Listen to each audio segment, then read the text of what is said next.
Hello everyone, and peace of Christ all of you. Please invite your friends and let us have some good time. I apologize, I'm a little bit late, because my internet is not doing a good job. So in case we lost internet again, please just refresh your page and we will be fine, I guess. I don't really, like when I go live, I don't prepare for a topic usually, and I never did actually. Very rarely. I look at the comment, and the comment they give me a topic. So I look at the comment today, just now actually, before when I set up the topic, and I found a Muslim. His name is Muhammad Manzoor. This is his name, Manzoor. You know what you can do. I mean, he's born this way. So Muhammad Manzoor said, by spreading wrong information, don't know what he is talking. Okay. And then he said, CP should be banned from YouTube. Okay, ban me, we make a new account. What a big deal. People come anyway. And don't spread wrong information about Islam. Look, this guy is really suffering badly. I mean, look, this Christian Prince is bringing a lot of pain. Look how. Don't spread wrong information about Islam. Okay, I have an offer for this Abdul and any Abdul.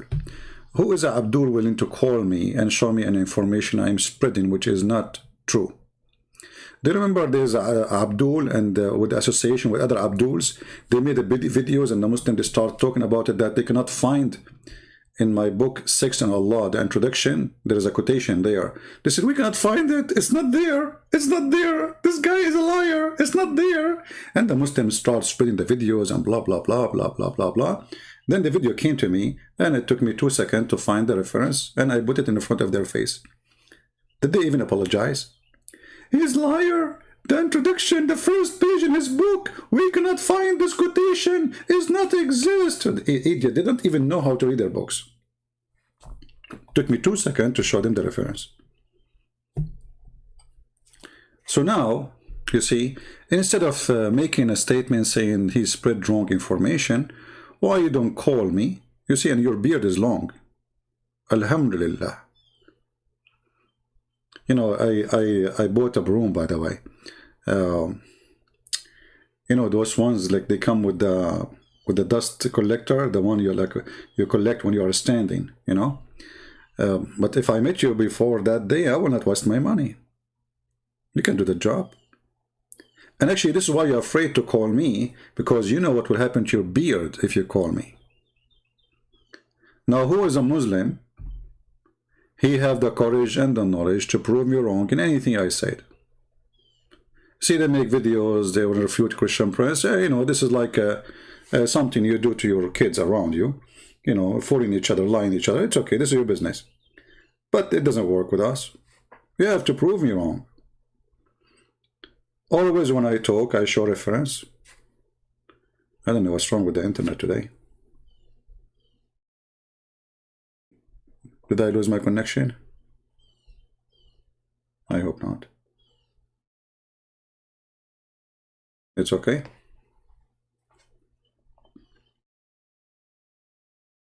Something fishy. Okay.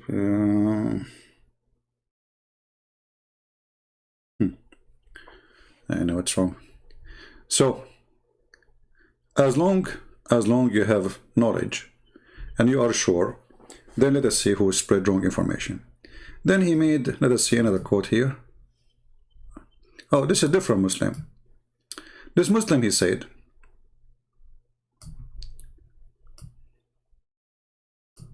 his name is Abdullah Saleh. Okay, Abdullah. Wow, shameful you are for such a blasphemy. You spread and corruption of Islam and use those Muslims who do not know much knowledge, don't have more. Okay, why you don't call me and give me the knowledge? I mean, look at their complaint. All of them, they are complaining about, okay, I'm talking to Muslims who have no knowledge. Well, show me one Muslim have a knowledge.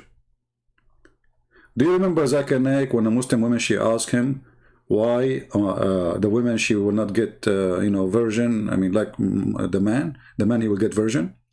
He said to her, Sister, first of all, the Quran promises us the word whore. And the word whore is the plural word, which means it is female and male. So, sister, you are going to get whore too. Alhamdulillah. The Muslim women, she will get whore. I am the one who spread wrong information. And none of you, there's like 10,000 Muslims sitting in the chair. None of you stood up and says, shame on you, you idiot. The Quran says they did not bleed. Those are female and male. So who is the one who spread wrong information? Just because he defends Islam, you know, whatever he say, even if it's stupid, you agree with it, no problem. Huh?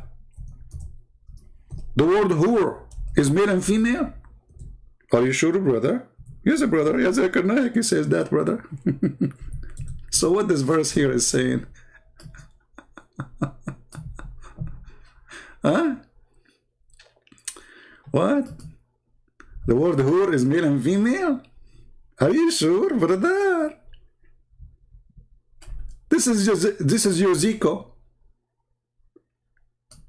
And the funny, like, none of you complain about his English, but all of you complain about my English. Actually, this guy is a spitting machine. Not only he spit wrong information, look, he made the whore male and female. So now, you know, in the heaven of Allah, your mother, she will have 70 male, and her, you know, like, I'm not going to give details, but imagine this. According to Zakir Naik, your mother, she will be so busy. Long line.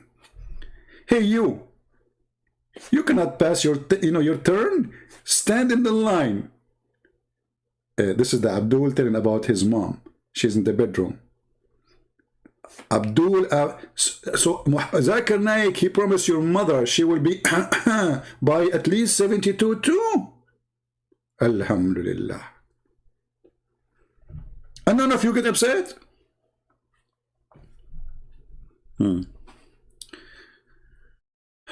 So, wrong information, this is what they say. But what is the wrong information? They will not tell us.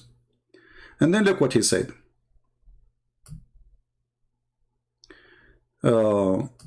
These Muslims who do not have much knowledge, why don't you go to Uthman at Balboa Park? Because you realize we offer this Uthman to call me, and we, every video he make, we can make 100 laugh about it. Actually, is it this guy who made a copyright claim so I can take the video, respond to him down? Potato. By the way, we are going to have some fun with him soon. I saw some videos of him with David Wood, so he cannot flag them because I will use David Wood videos, and we will die laughing. Who is the one who is running from debate? It's you, Muslims. Why I need to go to Balboa Park? Since when I go to Balboa Park? May Allah Balboa you. A person who can debate me, he can debate me anywhere. Balboa, no Balboa, he is hiding behind the burqa. The excuse, he will debate me only face to face. Everybody knows that this is an excuse, so he don't meet me and don't talk to me. I go nowhere to debate Muslims. Since when? All the work I do, I do seminars, not online, yeah, but I don't go to debate Muslims. Why I want to do that? What for? Here we go. I just opened my live broadcast. We have 800 now, just 5 minutes after we started. Which park can get me an 800 listen live? And here we can show the reference, and nobody can lie about it. No need to scream, no need to shout. Let your Balboa call me if he dare. He's a potato. All of you do the same excuse. When the tit boy, Mimi Hijab, he said to the Muslim he would debate me, what he did, the coward, he started playing videos. Did you say that? Hang up on me. And he started cursing me and saying bad words. He did not dare to debate me. Who is all of you? What's his name? I don't want to share his name. I will fly all the way to America to debate you. All the way to America to debate you. You do not need to fly, potato. If you are a man, give me your Skype. I will call you right now. All of them, they have the same excuse. Zakir Naik, he said, he need me to bring 2,000 people with me and fly all the way to Bangladesh. He was in Bangladesh, supposedly. 2,000 people? He said, if you can bring with you 2,000 people, this is in Facebook. I don't know if the guy is talking is Zakir Naik or this is one of his boys. You know, those boys from heaven, you know, the servants. All of them, they have the same excuse. But if I am a different person, all of them, they will call me. Have you ever seen a Muslim saying to David Wood, I will not debate you unless it's face to face? No. They do, you know, or apostate prophet, or just because they knew they can, you know, they can get away with things there. Not with me. So those excuses you do, they are laughable and we laugh at you. Then, because you know your lies will be exposed, you can expose me by calling me. And what about you call your Balbula Park boy and tell him, I will, you know, I will be the moderator between you and Christian Prince. I will make you the moderator. What do you think? You put him on the line with me, and you are the moderator. And let us see who is going to expose who for lies. Let us continue. Crying kids. Yeah, it's a comedy time. Okay. Now this is a Muslim. He's answering other Christians, supposedly. A Christian, he said to him, Christian Prince, you have degrees. He said, what degrees? I'm embarrassed of him spreading lies about Islam. He's spreading corruption and earning nothing but worth of God Almighty. May Allah guide you all. You see, just to show you the corruption you are spreading yourself, you just said, may Allah guide you all. Isn't it the Quran says Allah guide not the Christians? You stupid. Isn't it Allah who said in the Quran that He is the one who deceived us? Isn't it the Quran says that He is the one who sealed our eyes and our heart? Let us go to the book, the Yellow Pages of Muhammad.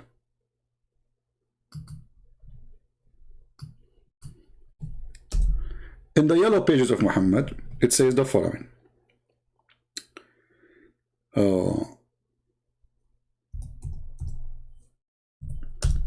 Why somebody don't believe in Allah? The answer is in the Quran. Allah don't want you to believe in Him. Read carefully and love. Allah has set a seal on their heart and on their hearing, and their eyes is veil. Like what? Read the verse before it so you can laugh more. And those who reject the faith is the same to them whether they warn them or not. Okay, why? It's the same. Why? They will not believe. Okay, why? Because Allah, He set a veil on them. Have you ever heard? So who is the bad here? I mean, have you ever heard of a stupid religion more than this? Hey, Muhammad. Muhammad, he's trying to explain why people don't believe in him. I mean, come on, he is a child molester. So he have a qualification to be a prophet. A Muslim prophet. He go to the house of his own son and he flirt with the wife. So he's perfectly prophet. He kidnap women from their husband and he raped them. So he's qualified to be a prophet. He take the best of the booty, like the biggest TV for him. He's qualified to be a prophet. He's the person who ordered women to give their boobs to adults. So the husband will not be jealous no more. Perfect. I mean, this is the perfect way to stop men from being jealous.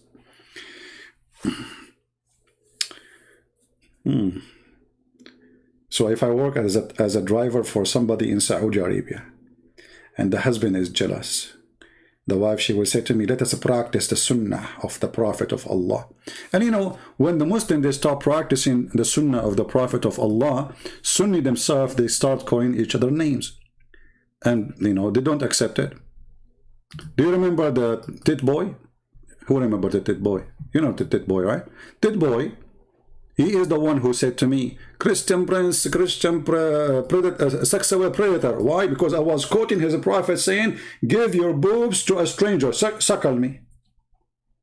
Suckle me. He go around and he say the same. Making fun of his prophet quotation. Okay. Can I suck your wife tit to make her haram? This is the tit boy speaking to a sheikh. A sheikh. Because the sheikh, he said, this is what the Prophet said. Mimi Hijab is making fun of what the Prophet said, and he is asking the sheikh to suck his wife's tits. Am I spreading wrong information? Is it true that Allah, he gave Muhammad verses in the Quran that a woman, she have to give her boobs to be sucked 10 times by adult? Is that true? Or I'm making things up? And look, the answer, Mimi Hijab will give you the answer. He says, why it's wrong? He believes it's halal. So Mimi Hijab is against the teaching of Allah. This is why we laugh at you all of you don't dare to debate me. Because the second you made fun of this, you made fun of the Quran, because this is in the Quran. If we go in the Quran, we will find this. Or in the Hadith first. We will find that it's confirmed that Allah, he sent the breastfeeding for adult 10 times in the Quran. The verse of stoning and breastfeeding for adult 10 times was revealed. You see, it's a verse. Well, not verse, verses. The verses of stoning and breastfeeding adult 10 times was revealed. Revealed by who? Who is the one who gave Muslims the guidance that you should give your wife an order to give her boobs to the neighbor so you will not be jealous? Too bad I don't live in a Muslim neighborhood. Otherwise I will spend my day drinking milk. And by the way, this women, she don't even have milk. I mean, do you think women, they having breast, they have a faucet full of milk all the time? Women, they have milk when they have a baby. They don't have milk there. So he was sucking what exactly? What you want sucking? And what kind of God he go to his bedroom? Ah, okay. So now the guy, he have a slave in his house, and this slave, you know, he's jealous because the slave stay with his wife alone. Ah, I have to find a way which the man will not be jealous no more. Okay, tell your wife to give her nipples to the man 10 times. Look at this decency. You cannot shake hands with Muslim women, but you can suck their nipples 10 times. And you will say to me now, I'm spreading fake information, fake news. Hey Muslims, is that what your website saying? And this is your prophet's wife saying? This is Aisha speaking. It's narrated that Aisha said, who? Aisha. Who is Aisha? By the way, Aisha, she was a Hindu. And she's paid for by the Jews to say this, obviously. And here we ask ourselves, what kind of religion, what we are talking about here? Are we talking really about religion? This guy is a crazy man, Muhammad, obviously. He's making fun of people. Who in the world will believe that there's a God who sent an order to his prophet, revealing verses for him? And the verses to teach the followers that a woman, she have to give her breast in 10 different days, in 10 different times, to suckle them until he is satisfied. You don't just put your mouth there for a second. You have to stop only when you are done. Is that a wrong information? Any Muslim would like to say anything? Yeah, do you think Aisha is spreading for fake news? And here, not to forget to mention that those verses are gone by what is the excuse? The goat ate it. I mean, who in the world want to believe in such an excuse? Don't the Muslim, they say that we memorize the Quran by heart? Who is a Muslim want to recite for us the 10 times breastfeeding for adult? As long the Quran preserved, correct? Not brother, not a single word brother is gone, brother. Oh, okay. Well, I don't know. The book of As-Suyuti says that, as an example, the chapter of Al-Ahzab used to be equal to the chapter of Al-Baqarah, which means there's more than 100 verses are missing in one chapter alone, or 110 verses. Any Abdul? Who is willing to recite for us the chapter of a breastfeeding for adult? And how in the world the goat ate it and now you Muslim don't have it? Okay, the goat ate the paper. But did the goat eat the memory of Aisha, the memory of Umar ibn Khattab? I mean, it looked like this goat ate everything. This goat was going from a house to a house. She ate the memory card, the memory flash drive, the paper. She ate anything, this goat. To the point not a single Muslim remember the verse. Who would believe in this garbage? Okay, the goat ate the paper. We got it. Not a single Muslim remember the verse.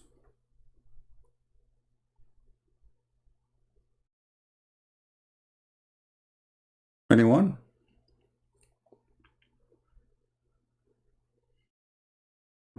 Any Muslim remember the verse? So we find here that Islam is not anti-goat resistance. Like, there's phones, like they say, water resistance, dust resistance, theft resistance, whatever. Islam is the word of Allah is the goat ticket. Yeah, that's it. Where we can find the verses now, the goat ate them. Where is the goat? She's dead. Allah knows best. So who is the one who spread wrong information saying that your God is a decent God? He don't teach bad things. Is ordering women to give their boobs to a stranger is bad or good? Where is the God who ordered women to wear burqa and decency supposedly? So he ordered them to wear burqa, but then at the same time he told them you can do muta. And who is the one who spread wrong information saying that the Quran is preserved? When right now we have many Quran. And not only that, even your prophet Mumu, he said that Allah, he gave him 7 Quran. What? Yes, brother. Do you see it? And you see the funny here, that Muhammad is negotiating with Allah. Allah, he sent him one Quran. Muhammad says, no, I don't accept one Quran, okay? Because my people are slow. Read it. It says there, letter by letter. I'm not the one who's saying that. The Prophet was present at the pole. He go to the pole. What pole, man? I thought bikini is haram. Okay. Of Bani Ghaffar, Jibreel came to him. Jibreel came to him when he was in the pool. I hate it when the angel come to me when I'm in the pool. I mean, come on, I'm all day long not busy, and now I'm having fun in the pool, and now you are coming to me. Hey, Kerry, if you spam the text again like this, I will block you. Anyone will spam the text like this, you are a Christian or not, we will block you. Don't act foolish. Watch my video is debunked, and Fifi respond, you are liar. Why you don't call me and debunk me right now in here? Muhammad Qasim. Guys, there's a guy in the chat, his name is Muhammad Qasim. He make video to debunk me. Can you call me right now and debunk me live? What do you think, people? I have an invitation for you to debunk me live on air. Are you there, Muhammad Qasim, or you are a person who can debunk me when you are alone in your bedroom in front of your wife, and your wife, she is doing breastfeeding for adult?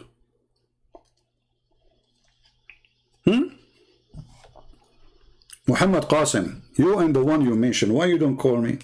Obviously, you know, you're no match, you're afraid. I will call you, give me your Skype right now, I will call you. You see, I'm not using Skype, but I will do an exception just for you. I will call you in Skype. I did not open Skype for like maybe 4 months. You overtalk to me, no problem. It's a conversation. Or you guys, you overtalk. Isn't it like equal opportunity? You overtalk to me. Go ahead. You know what? Forget about overtalk. I promise you. I will give you 3 minutes to talk and I will not overtalk you. And 2 minutes for me. I did not overtalk me. What do you think? 3 minutes for you, 2 minutes for me. Do you accept, Muhammad Qasim? Promise in front of everybody. Do you accept? I'm making a promise publicly. Are you willing to do it? To debunk me? 3 minutes for you, 2 minutes for me. And I will not talk at all. Actually, I will mute my microphone.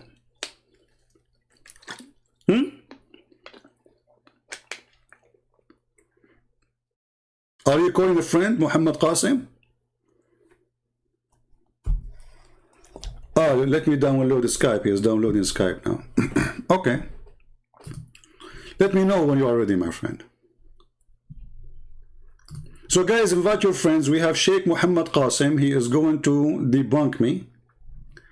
And you will be witnessing a life disaster. How a Christian prince was debunked. With no mercy. I'm waiting for you. You do not need 15 minutes to download Skype, my friend. It takes 2 seconds. Let me know when you are ready. 15 minutes to download Skype. In 15 minutes, I can go to Home Depot. I can buy poison for rats. And I can bring it to the Jewish woman who was cooking a goat for your prophet.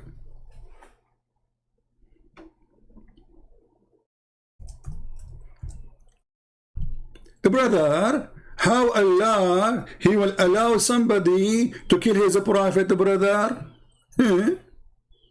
Okay, so they cannot kill Jesus, brother, because Allah will not allow that, brother. Okay, that's wonderful. So how your prophet, he died by poison, which is bought cheap, you know, it's not even $4 from the Home Depot. You see, the hadith here is corrupting stuff. It says there in the original hadith that the woman, she went to Home Depot and she bought the poison from there. A Muslim now will make a video about it. He will say Christian Prince is lying. At that time there was no Home Depot. We got him busted. We got him busted. No, brother. In the original hadith, brother, it says that the women, the Jewish women, otherwise where she will get the poison? You tell me. Where she get the poison from? So Allah will not allow the Jews to kill his prophet. Okay, who is we are talking about? Isa. No, no problem. How the Jews, they killed your prophet? Slowly.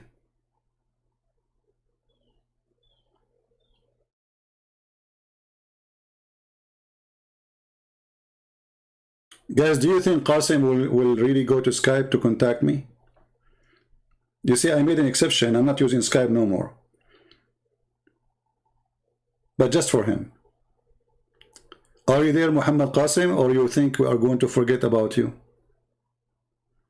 I think Muhammad Qasim is going to go. He will say right now, I have to go to Home Depot. Just wait. You are waiting for nothing. He will never come. He will never dare to speak to me. And he is now busy. You know, he just remembered that his wife, she asked him to go and buy some nail glue. And why you need nail glue? I'm going to nail you with it.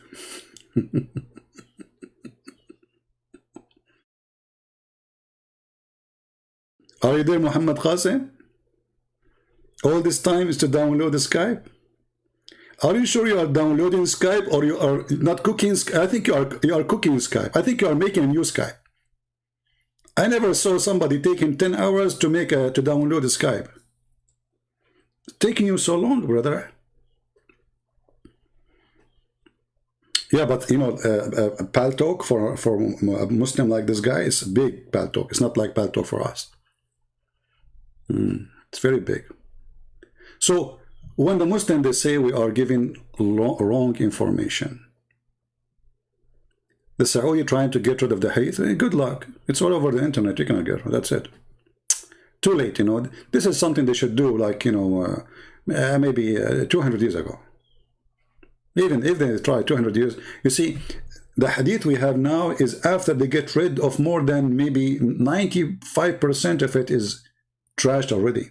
Even Ibn Ishaq, he said that there is many, supposedly in their books they're saying, that many hadith is not suitable to be written, we took it off. So already this is after filtering.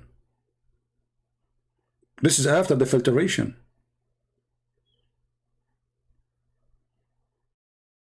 Muhammad Qasim, are you there? Okay, Muhammad Qasim, he took a vacation, I think.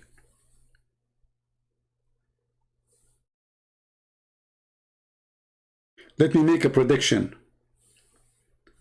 Muhammad Qasim, he will not be able to call me because his wife, she told him you cannot go live on air unless you wash the dishes first. And you can imagine how many dishes there.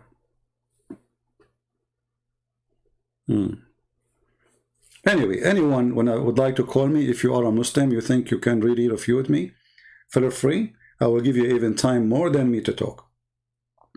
But if you are a Muslim, by the way, who says, I don't accept the tafsir, I don't accept the hadith, and you start giving me your own meaning for the Quran, then we don't need to talk. You are a winner already. You won, you know, that's it. I'm talking to Muslims who believe in Islam. Muslims who believe in Islam is those who believe in the Quran, they believe in the hadith, they believe in the books of tafsir made by their scholars, not by our scholars. So I'm not asking you to believe in a book written by me.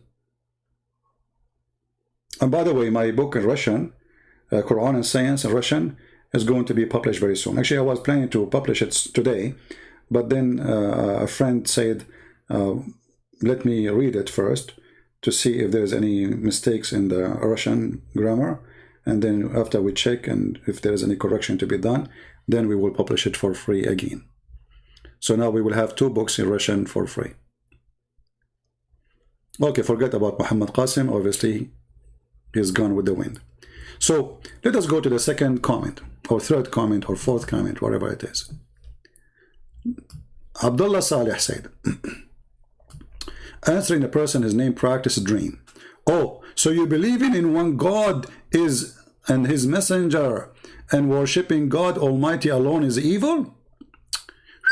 That's deep. You know, here how the Muslim, he can get you busted. Look, how you can say that this is evil if you believe in one God. Hey, Abdul, who cares if you believe in 1 or 10? If your one is evil. Here is the challenge. Is the God of Islam is an evil God or not? So, okay, now supposedly, you see the Muslim, when you say we believe in one God, supposedly he made victory by saying that one God. First of all, the Quran says, if Allah want to take a partner, he will take it from ourselves. So how Allah is one, yet he want to take a partner from us? Us who? You see, either your God is one or your God is many. Is he one or many? If he is one, then he will not say, if we want to take a partner, talking about taking a wife, we will take it from us. Us who?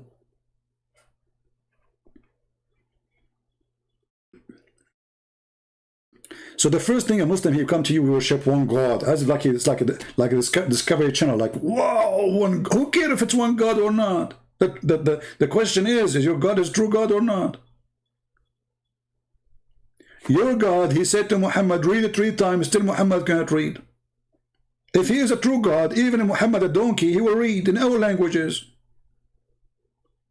If my God now, he speak to me, he says, speak in Hebrew. Okay, I do not know Hebrew. Right away I start shalom, start talking Hebrew. The disciple of Jesus, according to your books, that when Jesus told them to go and teach and preach, they told him how we are going to teach different nations. Jesus told them, don't worry. They woke up in the morning, every one of them speak different language. This is your books. So the true God of Christianity, he can make people speak in tongues and languages.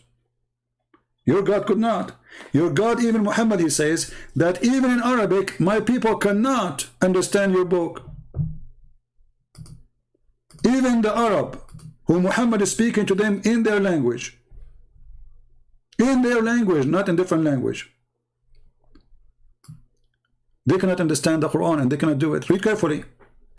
Jibril come to him and said, Allah has commanded you to make your community read the Quran in one harf. Harf supposedly like a dialect, like one language of the Arabic supposedly. He, the Prophet, says, I beg Allah, pardon, please, forgiveness. My community has not the strength to do so. Look what happened. They can't read the Arabic. Your community cannot read the Arabic. Man.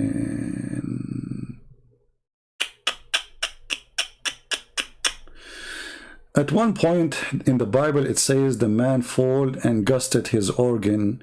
Okay, let me show you this, Abdul. You see, this is because the stupid you who repeat and copy and paste. It's the same statement, you idiot.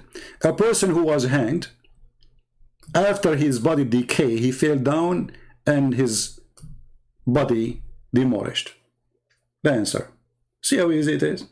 The Bible says, one verse says he was hanged, the other verse says his organ came out. His organ came out, if you like. If I show you right now from your prophet story, it says, قَدْ رَبَى بَطْنَهُ. Your prophet, when he died, they did not bury him for 3 days. So his belly became so big, full of fart and gas. And if you leave it this way, the belly will burst. This is normal for a dead body, decay. This is what happened here, you idiot. So he was hanged and nobody take him down until his body decay and his belly burst. So one verse says this and one verse says that. We got you busted, Abdul. You are talking to Christian Prince.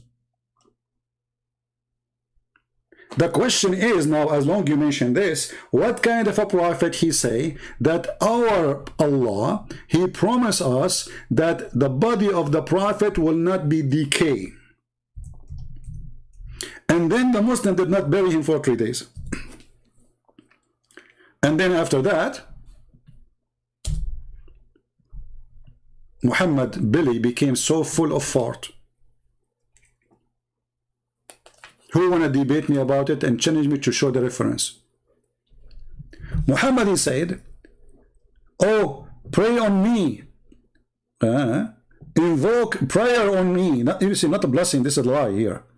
They said to him, Prophet of Allah, how we are going to do that and how our prayer will go to you if your body will be decaying? He says, Allah has forbidden the earth from consuming the body of the Prophet. Because of this statement, when the Muhammad he died, the Muslim did not bury the full Muhammad for 3 days. And then what happened? The hadith says, قَدْ رَبَى بَطْنَهُ. His stomach became so big.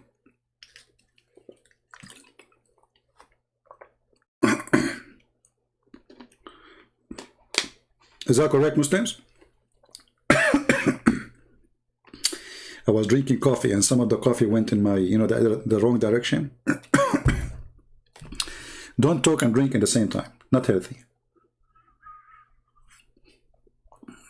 So Abdul, is true?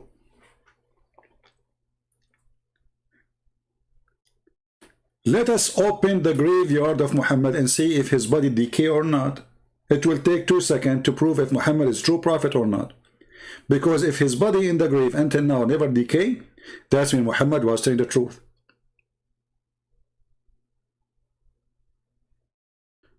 But we do not need to wait for 1400 years. This is why when Muhammad died, tens of thousands of Muslims left Islam right away. Because they noticed that Muhammad is a liar. Here we go. He promised that his body will not decay. But his body did decay. They did not bury him for 3 days.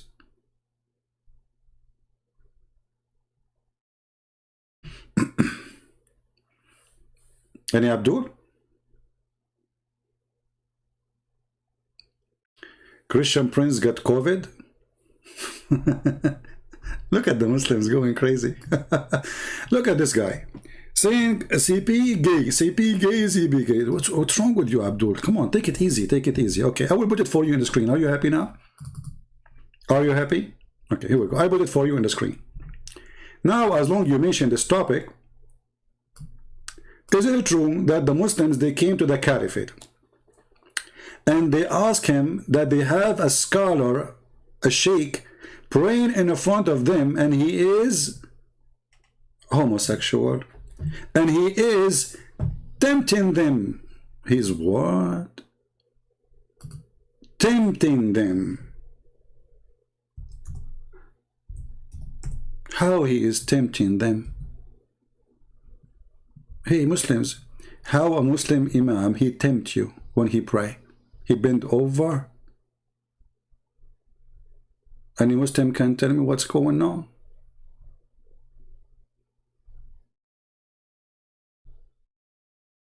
Huh? Here we go. Yeah, see, when they talk about gays and homosexual, this religion, if you have my book, Sex and Allah, you would die laughing. I went to Uthman, his name is Uthman, Ibn Affan, while he was besigned, which means he became the caliphate, and said to him, you are the chief of the Muslims in general, and you see what happened, fell into you. Like what fell into you? Look, it's big problems. We are led in the salat, in the prayer, okay, by a leader of al-fitna. Fitna, this is a big word. Fitna, what mean? Trial and affliction, etc. What he do? And we are afraid or being sinful following him. Like, what? Uthman, he said, salat, the prayer, is the best of deeds. So when people do good deed, do the same. And then the guy, he says,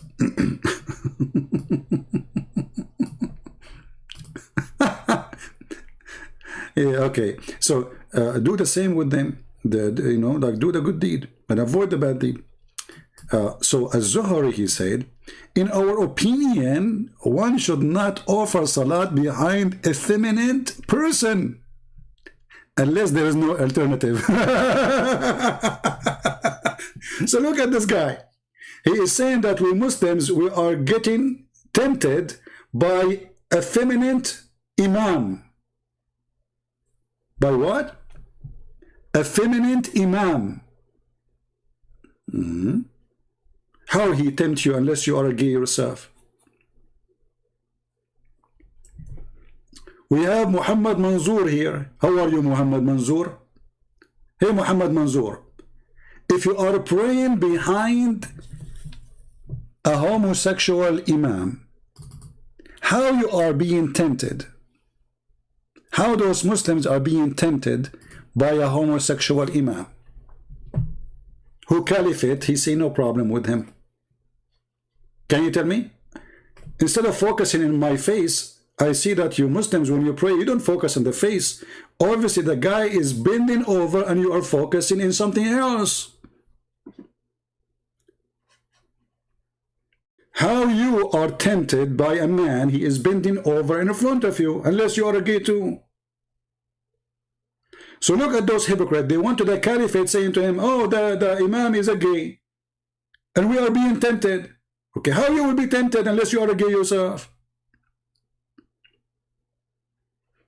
And as long we are talking about this, there's a Muslim, he says, oh, in the book of Genesis, chapter 24, it says that the servant he held under the thigh of Abraham to take an oath, he was begging for mercy, I did not do it. Or he, he is taking, I'm not guilty, please forgive me, please. He hold his leg. Somebody will say to you, oh, it meant he hold his testicles. Does the verse there says testicles? It says under his thigh. So he's holding his leg, begging for mercy. So what about your prophet kissing men and hugging them, and they are kissing him down his belly? Is that true or fabrication?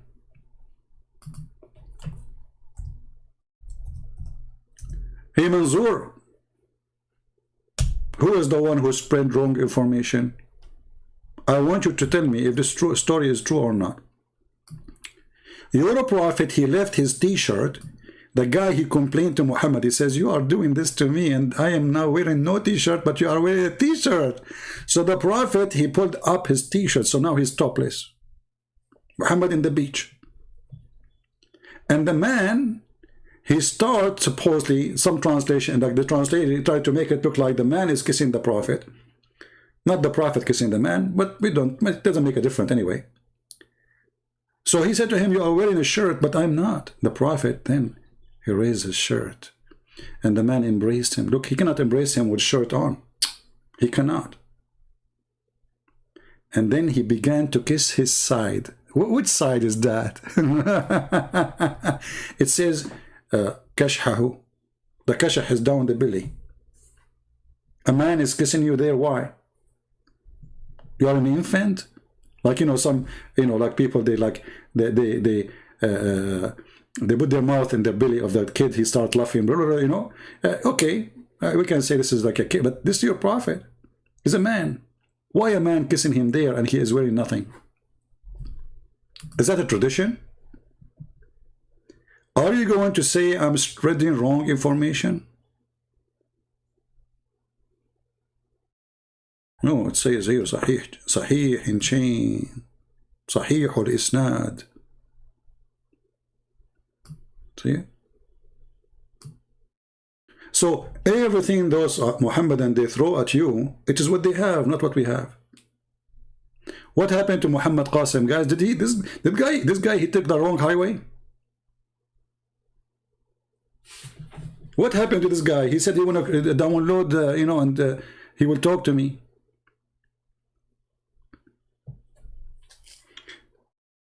Okay, let us go and see more comments. Okay, so believing in one God is evil? Yes, it's evil, because your God is the devil, and we can prove it. What kind of God he order women to give their boobs to strangers?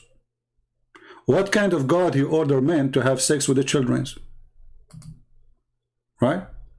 Muhammad Yusuf, if you want to call me, you can call me in Paltalk. Skype, it was only one offer deal for a guy, his name is Mansour. You want to call me in Paltalk? Let me open Paltalk for you. I don't use really Paltalk, but this guy, you know, he keep making excuse, so we said to him, okay, we go to Paltalk, to, in Skype. So, I will open Paltalk. If there is any Muslim, he would like to call me.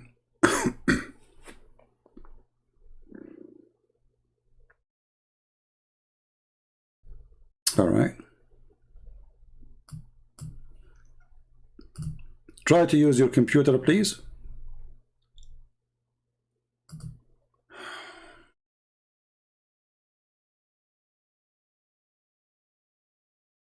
Oh, okay.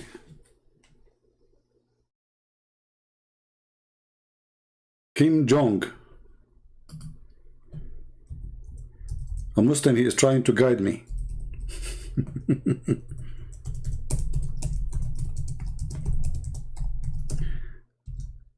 Next. Who is a Muslim would like to call me?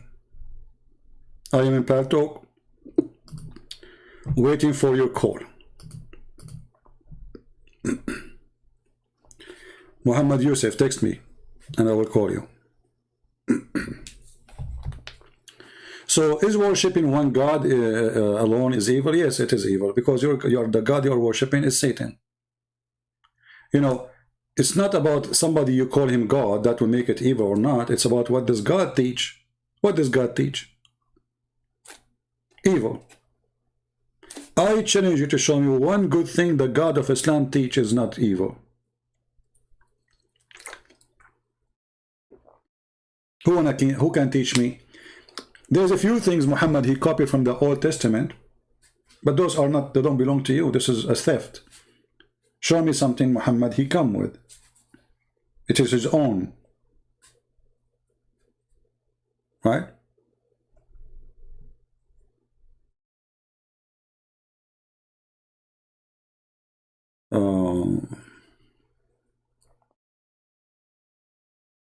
Any Muslim?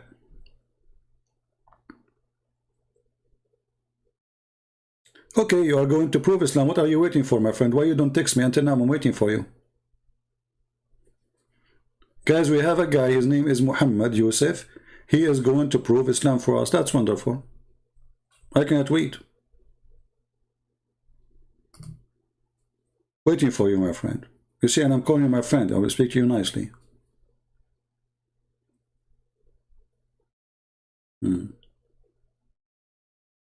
Don't use somebody names. So do we have any Muslim would like to call us or to prove us how Allah is the one God? Even the Quran is against what you are saying. The Quran says Allah, if you want to take a partner, He will take it from us. If Allah is one, there's no us. Especially He's talking about the partner.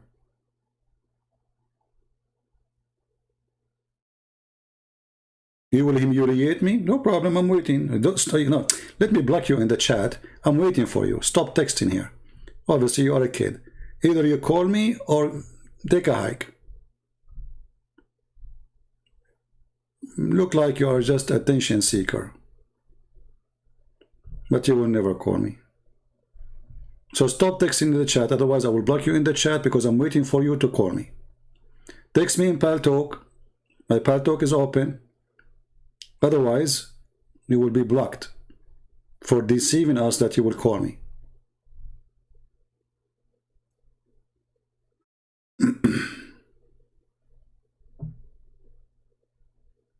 Muhammad Ismail saying he will humiliate you if you call Muhammad Qasim. Look, Muhammad is talking to Muhammad, giving advice. So now we have two Muhammad advising each other. Look at this, look at this. The corporation.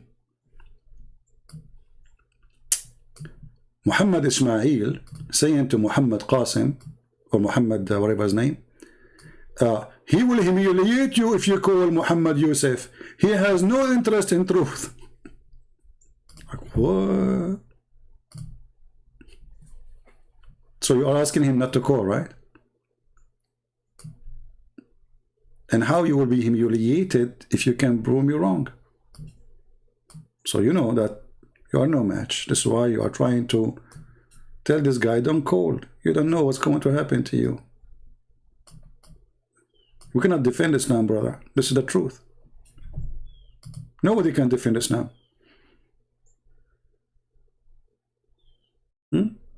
That's the truth. Hey, Muhammad Yusuf, don't call. He will humiliate you.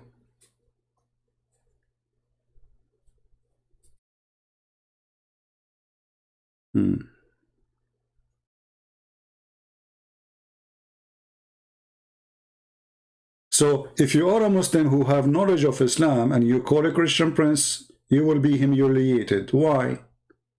Because you will find that you have no knowledge. You're an idiot. Very simple.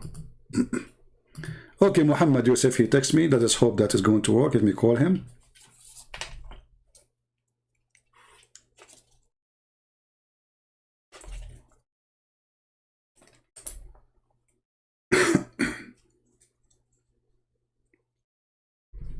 All right.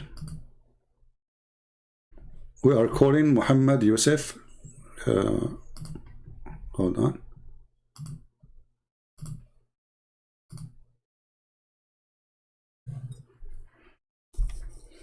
Yes, Mr. Muhammad, how are you? Wa alaykum assalam. You said to me, assalamu alaikum? Yeah, but is it wrong to say assalamu alaikum to someone who is a Christian? This is the same kid. You remember him? This is Chipet kid. Get out of here. He's not even a Muslim. Who is a real Muslim when I call us? No, this is not a Muslim. This is just a kid. He liked to call and, you know, annoying person. Just a stupid kid. Any Muslim?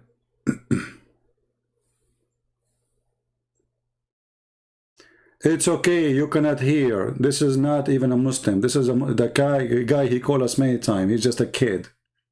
Take it easy. Take it easy. You could not hear. You did not miss anything.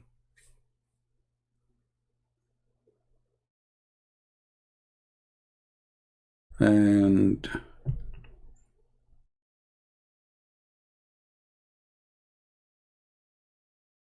any Muslim would like to call us.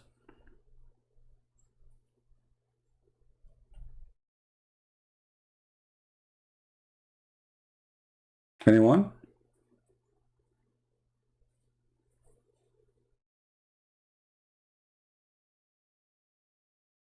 No, maybe they are saying they could not hear the guy. I don't know why. You should be able to hear him normally. So, any Muslim who is a Muslim is willing to call us.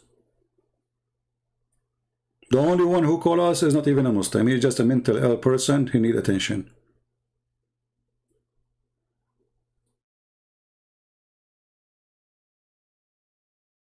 Anyone?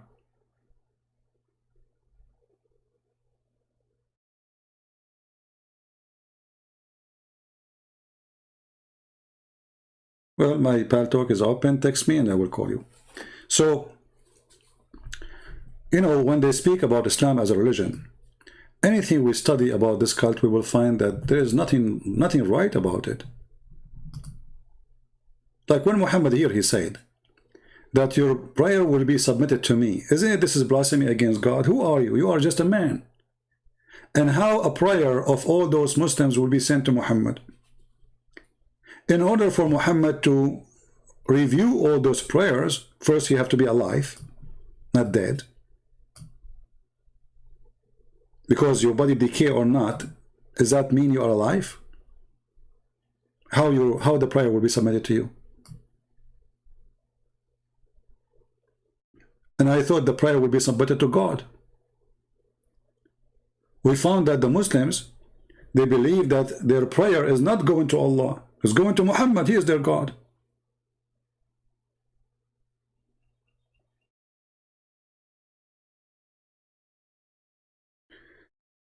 Debate fulfillmental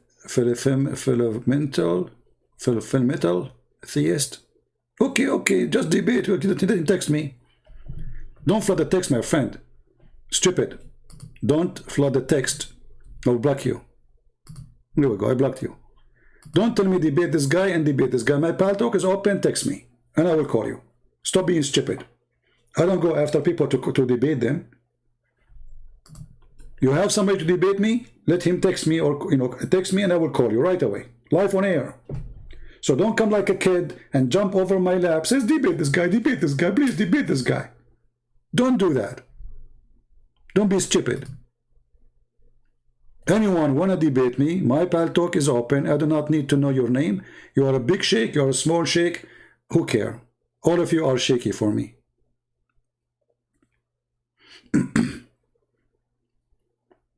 Anyone? So how the prayer of the Muslim will be submitted to Muhammad unless he is claiming to be God? And actually he changed his name to the praised one, so he will be the praised one, he will be God. So now Muslims are praying for him, and the prayer is submitted to Muhammad, not to Allah. But Muhammad supposed he is dead. No, he is not, brother. That's what Muhammad is claiming. And by saying such a statement, he claimed that he is God, because the prayer should be submitted only to God, not to a man. Don't the Muslims, they say, we pray only to Allah? Don't they say that? Well, read with me. Their prayer is on Muhammad, and it is submitted to Muhammad. Where is Allah?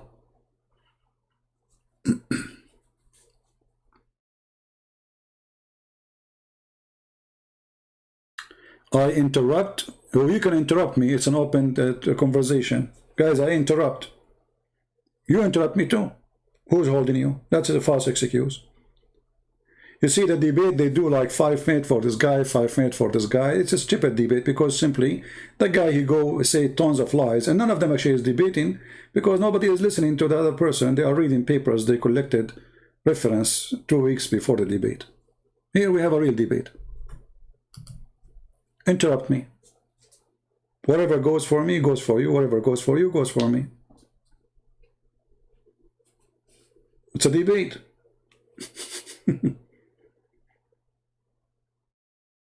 A real debate should not be you talk 5 minutes, I talk 5. That's not a debate. That is a theater.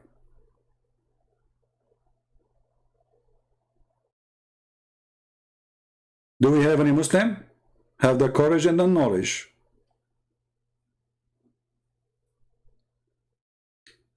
Interrupt me. Prove you wrong. Stop crying and complaining. And look at you. You cannot even answer the question we are asking in the chat. Okay, forget about calling me. You don't dare to call me. What about you tell me how your prayer will be submitted to Muhammad? Very simple question. Shouldn't your prayer go to Allah? Who is the God? Who is the God of Islam? When you pray, your prayer goes to who? How Muhammad is just a servant of Allah and he is a slave of Allah, and then your prayer doesn't go to Allah, it goes to Muhammad.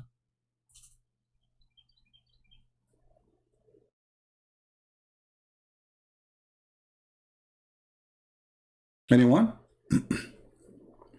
Maybe we need to change the the chat speed. Maybe it's too fast. Okay, let us make it in slow mode. We will make it every 30 seconds. So to make it easier for the admin to watch the chat. Any Muslim?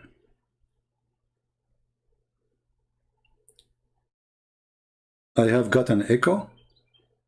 Oh, okay. Well, sometime I debate from the bathroom. Once I was debating two sheikhs.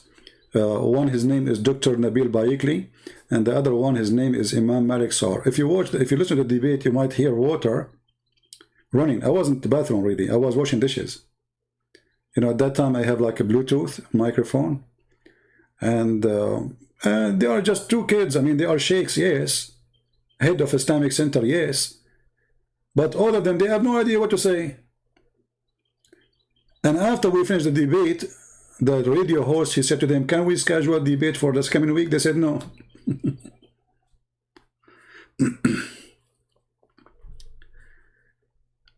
So do we have any Muslim sheikh?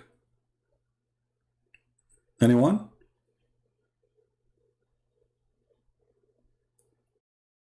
Yeah, actually, I wanted to buy those Bluetooth because it allowed me to go around when I'm staying for long.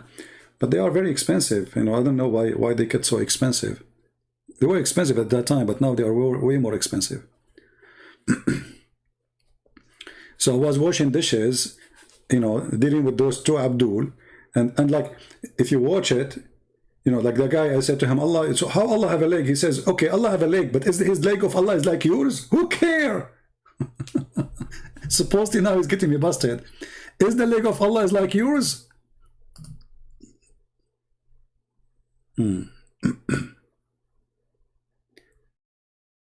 I hope you are still live when my friend come over. When your friend come over, let me know.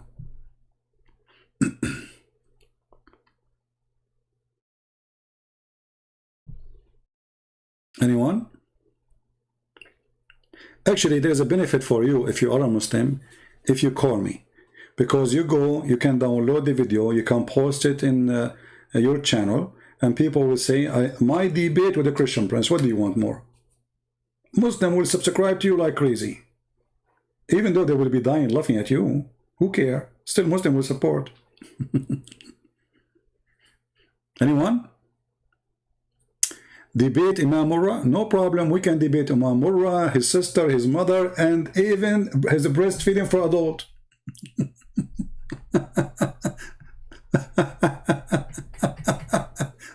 And you don't forget to submit your prayer to the Prophet.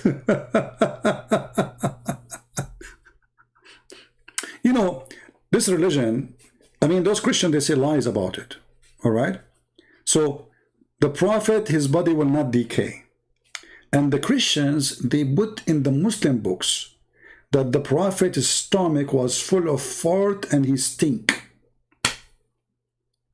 Yes, brother, those Christians, they put those things in the Muslim books. Christians, they put it there, and the Jews, they put it there. Oh, okay.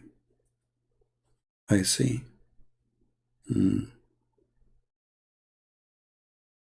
Any Muhammadan?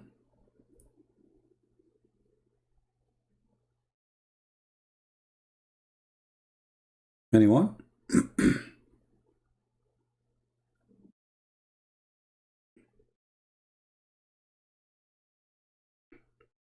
Hello? Why the prayer of Muslims will be submitted to Allah, Prophet, not to Allah? Muhammad Qasim, you are online? You are in Skype now? See how nice I am to you? I did not open Skype for a century. I will open it just for you. Hold on, let me go out of Paltalk then and open Skype just for Muhammad Qasim. All this time took Muhammad Qasim to download Skype. Okay.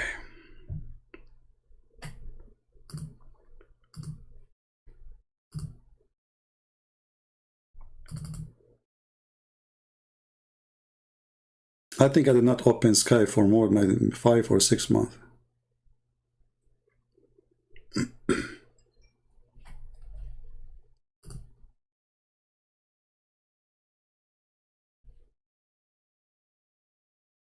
Okay.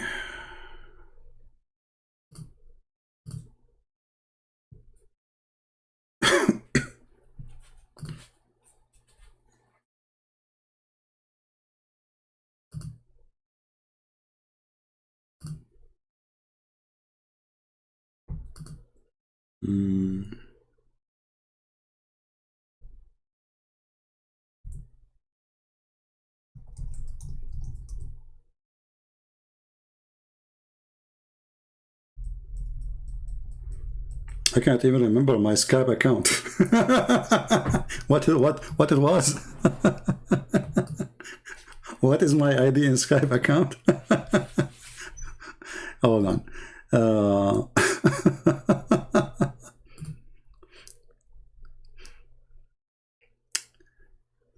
Okay. Well, even if it's ultimate fart, it's okay. We will have fun. It's good to have him, so we can laugh.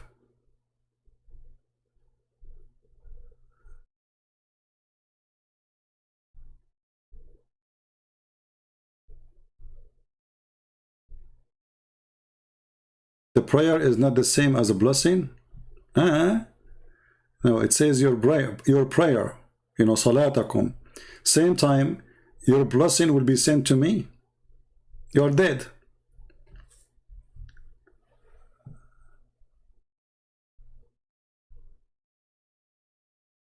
Let's see.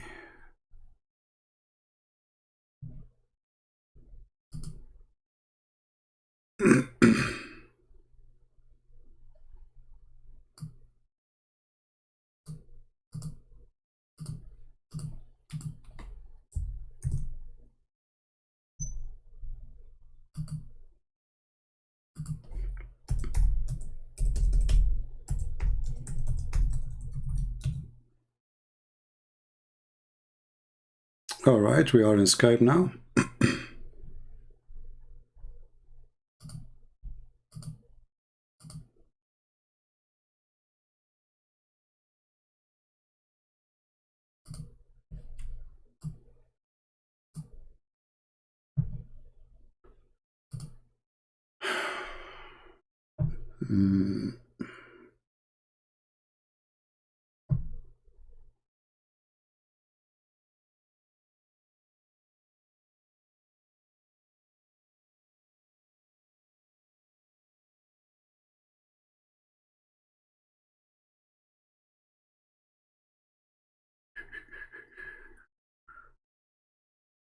All right, my friend, text me. I am in Skype.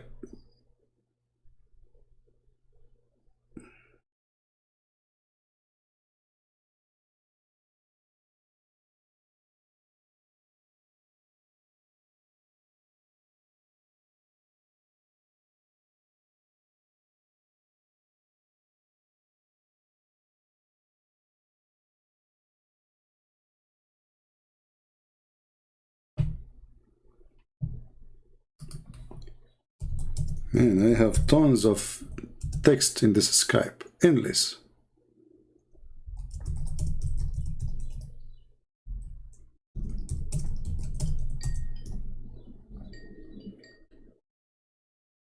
incoming call.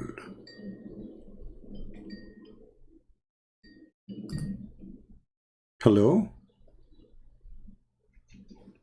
Ultimate? Hi, Ultimate Fart. How are you, Ultimate Fart?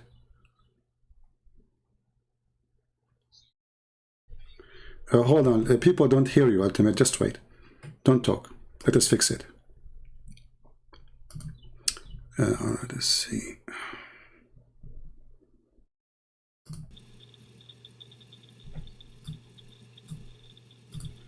Just wait. Just wait. Okay, talk now. Yeah, I'm right here. All right, guys, we have with us Mr. Ultimate Fart. How are you, Ultimate? Daddy. You gotta say daddy. Okay, you are daddy. Daddy to who? I'm your daddy. Why you be running away? Okay, listen, Abdul. I have no time for kids talk. What do you want to say? What I want to say is simple. If I say Ashhadu an la ilaha illallah wahdahu la sharika lah. Okay, what does that mean? In Trinity. What does that mean? What does that mean? You see, you chickening. We are talking. You mentioned something. I want to know, what does that mean? You said you witness to Allah and there's no God but Him, and Muhammad is what? Hold on.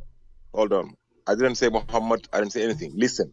What you say? Say again. Let me speak. I believe in Islam. I believe in Allah as God. Okay. Have no who is Allah? Children. Who is Allah? Who is Allah? Something else. Listen. Let me speak. Who is Allah? We are having a conversation. Okay, you said I believe in Allah as God. Who is Allah? Who is Allah? Who is Allah? No.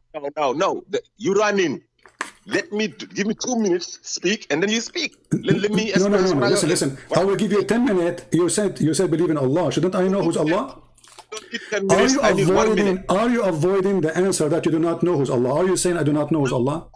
So why it is a problem? Why it's a problem for you to tell me who is Allah? Just tell me and we continue. Who's Allah? Allah is God. Okay. Okay. Who is Allah? I did not ask you what He do. Who is Allah? I did not ask you if He is God or not. I said who is Allah? Who is Allah? I said, who is Allah? I said, Allah is the one and only God. Allah is. Hold on. Okay, so Allah is God. This is not the question. Who is Allah? So, because you don't understand English, if you say who is God, or who is Allah, I said, Allah is. So I'm answering. Okay. Who is? I said, okay. Who is? So how? Okay, you are an expert in Arabic, as I know.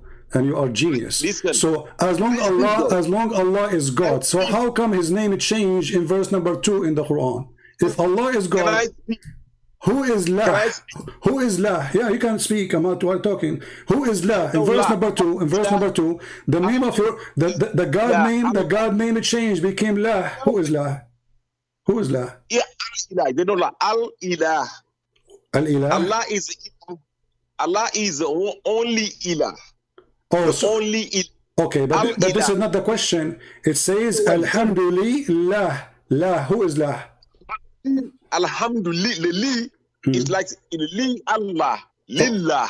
Okay. No, it doesn't say Alhamdulillah Allah, because you cannot say that, you know. It says, are you correcting are you changing the Quran? The Quran says Alhamdulillah. Lillah. Who is La? No, La. Okay. Lillah. Where it says Lillah, where it says that, show me. Here we go, read the verse. Li, if you say Al-Ilah, or like Abdul, you said Alhamdulillah, where it says Lillah. Where, show me. Li Allah. Where it says where it says Li Allah, show me. It's got in every language. No, here. The verse in front of us, Ultimate. You see, the reason I accept you to call me, because you need comedy. Now, you are the one who mentioned that you know, right? Okay. I'm asking you, can you please show me the word? Here we go. The word in front of us, it says Alhamdulillah. Where is Allah? Don't call me bro. You are a potato. Hey, are you sleeping naked in your bed as you do in your videos? Now answer me. Where is Lillah? You said Alhamdulillah Allah. Where it says that? Show me. Listen, either you show me or you are going to just to talk to yourself. You want to debate the Quran alone? Okay. What's the problem? This is Quran alone. I did not mention to you Hadith anything. That one book is called the Bible. Listen, don't change topic. You said, I asked you, who is Allah? You said he is the God. Okay, now we have a new God. In the second verse, it says, Alhamdulillah. Who is La? Who is La? I said, who are you to say that you don't debate the Quran alone, people? Because that's the only thing you got is the Hadith, right? Well, because the Quran, you can do nothing about the Quran. Okay. If I'm a Muslim, why you are changing the topic? Why you are changing the topic? We did not mention any. We did not mention any hadith now. Don't change the topic. Abdul, you are a potato. Here we go. So you are in the corner. Now you want to change the topic. Where is Li Allah? Where it says in the verse Alhamdulillah Allah? Abdul, stop changing the topic. I start speaking. You cut me off. I was gonna ask you. I don't want to cut you off. Okay, you said Alhamdulillah Allah. Where is Allah? Alhamdulillah. Lillah. Lillah. Okay, let us type it in the screen, me and you together. Hold on. Let us type it in. Hold on. Let us type it in the screen so everybody can see what you just said. Alhamdulillah. Here we go. Li. All right. Allah. Lah. Lah. Alhamdulillah. Like Al-Ilah. Go chapter. Don't add things is not in the verse. Is it in the verse or not? Give me what the verse saying. Give me what the verse saying. What the verse saying? What the verse saying? Does it say Alhamdulillah Allah or Alhamdulillah? Now, can you shut up and let me explain that? You don't need to explain. Just tell me first. Does it say Lillah or no? Now, Li Al. Can I explain though? Okay, can you show me the Alif? What is the L? Can I explain? Where? Show me. Here we go. Where it says L. Here we go. Here. Let me explain. Everybody, don't explain, you idiot, you donkey. What to explain? It's in the front of us. Here, the L is in the front of us. Allah. You see, there's Alif. Here, there's no Alif. Alhamdulillah. So, are you going to? Where is the Alif? It's called the yatus. Every time two vowel meet, it's like you say an elephant. You don't say elephant. You say the N. Okay, so you are saying to me that this is because the letter is not the original of Allah name, so we can take it off, correct? You don't say N boy. Okay, no, hold on. So you are saying this is the letter can be taken off because it's not part of the name. So now listen to me. You just admitted that this is not part of the name, so we can take it off. You cannot say elephant. Yeah, no. You cannot say because it's not part of the name, you idiot. So you are saying to me now that the L is not part of the name. You just admitted that the L, so the L is not part of the name, so we can take it off, correct? It is part of the name. So how you can take it off? So how you can take it off? Okay, what is the first letter to Muhammad? What is the first letter? What is the first letter in the name of Muhammad? What is the first letter of the name of Muhammad? Is it M? Can you take the M off? Can you take the first letter of the name of Muhammad off? I said, Muhammad is not God. Doesn't matter, it's a name. So you can take a letter from the name of God, but you cannot take it from the name of a man? Listen. Listen to me. There is so many imams. If you say this, listen. One and only. Ultimate. Do you speak Arabic? Do you speak Arabic? Do you speak Arabic? You see, I said, you're changing a subject. Listen, do you speak Arabic? Okay, so how a person who don't speak Arabic is teaching us the grammar of the Arabic? Stay on a topic. Stop running away. So now you became expert in Arabic, but you do not know how to read Arabic. So Abdul, you call me for what reason, Abdul? Potato. So you worship Allah, and you are the one who said that you follow Quran only, correct? Can we talk about... You are the one who said you follow Quran only, correct? That's the subject. I'm not changing subject. You cannot read it. Here we go. Does it say Lillah? And you agree that we took the first letter off. I must listen. He's chickening. I swear to God, shame on you. 1,400 people watching you, running away like a little baby. I'm running away? Okay, you are the one who said we take it off. Now, can you take 2 minutes? 2 minutes. You said you took it off. Isn't it you who said the first letter we took it off, or me? Did you say we took it off? No, 2 minutes, 2 minutes. Did you 2 say, minutes. chicken, listen, did you say we took it off, yes or no? Answer, Did you but say 2 we minutes, 2 took minutes. off, did you say we took off the letter, the first letter, did you say that? I said 2 minutes, 2 minutes. We agree on 2 minutes, 2 minutes. 10 hours, 10 hours, 10 hours, 10 hours. Now, did you say, did you say we took off the first letter, yes or no? I will answer if you accept the principle of 2 minutes, Just 2 minutes. get lost, coward, son of Mutah. See, our God is Allah. Who is Allah? He is God. Okay, how his name changed in the second verse? Alhamdulillah. So Allah is not the God. You lied. And now we ask him, how this is the alif disappear? He says, do you say an elephant or an elephant? But elephant is still elephant. You don't take the letter off. You take a letter off if it's not part of the name. Very simple. What is the first letter of Muhammad? He said M. He said, do you take it off? He says, no, Muhammad is a person, not God. So you can take it from the name of God, but you cannot take it from the name of a man? Obviously, you can take it because it's not part of the word. So Abdul, I will call you again, and everybody is waiting for you to give us the answer. How you can take a letter from the name of Allah, unless his name is not Allah. Let me call you again. I'm calling you, by the way, just because we need entertainment, nothing much. 2 minutes, 2 minutes, 2 minutes. You do not need 2 minutes. You are a hero. You can destroy me in a second, man. What are you talking about?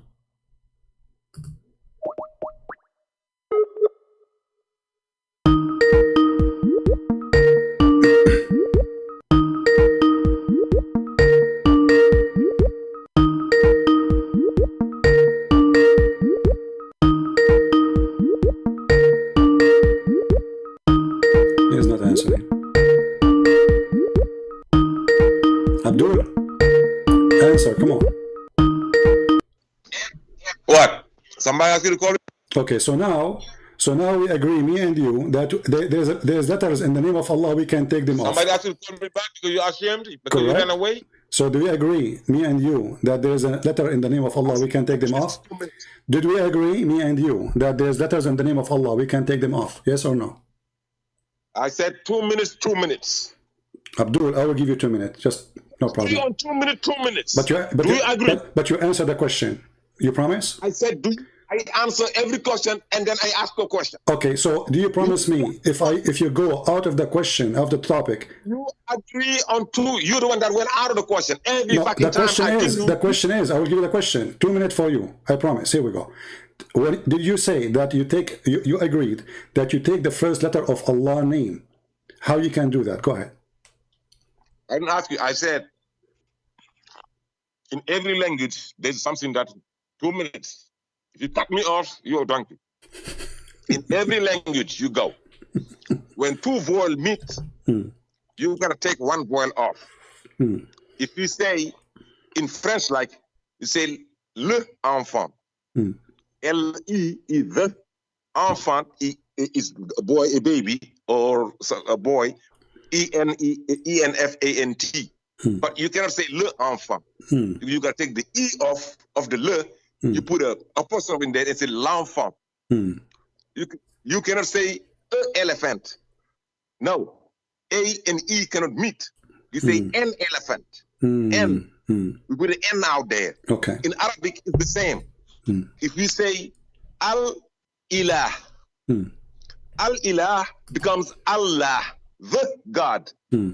Allah means al-ilah.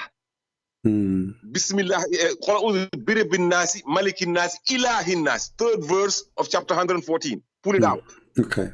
So if you say alhamdu, li Allah. Li is already a vowel. Allah, li Allah cannot be. You can lillah. You can say li Allah. You say alhamdulillah, Allah, lillah. So you take the E off. So you put lillah, alhamdulillah. In every language, we got that. You are being a dummy talking like that. Everybody speaks Spanish. Everybody speaks German. Everybody speaks English. Okay, it's already 3 minutes. Can I talk? And alibi for you. Can I talk? It's my time. It's my time. What? Okay, go ahead. Okay, you just agreed with me. So you donkey. You are shouting at me for the last hour, saying it doesn't say that, it says Li Allah, and now you just said Li Lah. So all this is stupid talk to tell me, okay, the name there is Lah. You see how stupid you are? So you were shouting at me, saying it doesn't say that, CP. It is Li Allah. I said to you, no, it says Li La. And now you agree, it says Li La. So who is the donkey here? And now in the top of that, you just say, you just said that. You see, you said 2 minutes for you, 2 minutes for me, right? You stupid either. Come on. So listen, let me talk. I give you 2 minutes. Let me talk. Yeah. Go ahead. So now the name of Allah is Lillah. You just agreed that you cannot put in the front of elephant, you cannot put in the front of a boy. Just shut up. And you are the one who says Lillah. Who is La? Now it is your turn. Who is La? Who is La? Lillah means if you cannot put 2 vowels, meaning you can take one off to make it Lillah.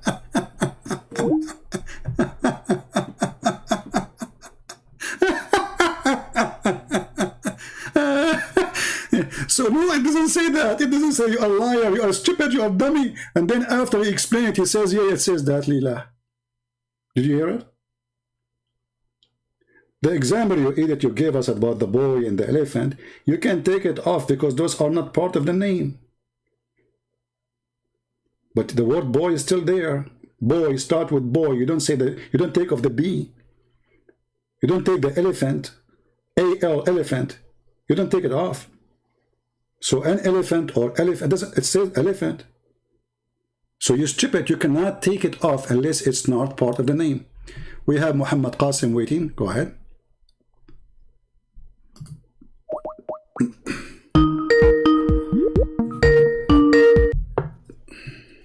Hello. Hello. Hey, my friend, how are you? Good, good. Bismillah ar-Rahman ar-Rahim. So do you want to have a debate on the breastfeeding verse? Oh, you want to talk about breastfeeding? Go ahead. Yeah, so if you can give me a time to speak. Sure, no problem. I'm listening, my friend. Go ahead. Okay, firstly, you know the hadith that you started off the discussion with, which was about goat eating the verse. That's actually weak. And I'll read the taqreej of it. Yeah, it's weak. If you look, Muhammad ibn Ishaq is narrating with the word an, which makes it weak. You can find the scholars grading it in Shu'aib, Sheikh Shu'aib Arnout. He's classed as weak in the classification of Musnad Ahmad. So this narration about goat eating, that part is weak. But even let's say if it was reliable, right? I think Darul Salam they put it as Hassan. Even if it is reliable, it doesn't take away from the ijma of the Sahaba, the consensus of the Sahaba that the Quran is preserved. So that's one thing. Okay, talk about the what is the verse? Okay, my friend, what is the verse of a breastfeeder for adult in the Quran then? Like I said, it's weak. It's a weak hadith. So if there is verses given to Muhammad about breastfeeding for adult or not? Not for adult. No. Okay. So no, there's nothing concrete to suggest that there was a verses about so to understand what you are saying, you know, we are listening. You are saying it is weak even though the website says it's good. Yeah, the scholars have differed upon it, so it's not reliable. So who is the scholar who can decide what is good, what is bad in Islam? Like, it's up to you? No, I've told you this is muhaddith. These are muhaddith, and they have said that this is differed upon. So when something's differed upon, you can't say this is definitely the case. So then you have to back off from that narration, and you can't but you see, rely on. But there is tons of hadith in front of us. All of them, they are very sahih, and they are speaking about a breastfeed for adult. And even Aisha, the wife of the Prophet, she used to order her sisters and her nieces to do breastfeeding for adult before they can see her. Correct? Which hadith is that? Okay, if we go right now and we check out, let us see. If you can give the reference, because I can't see your screen. No problem, I will show it to you.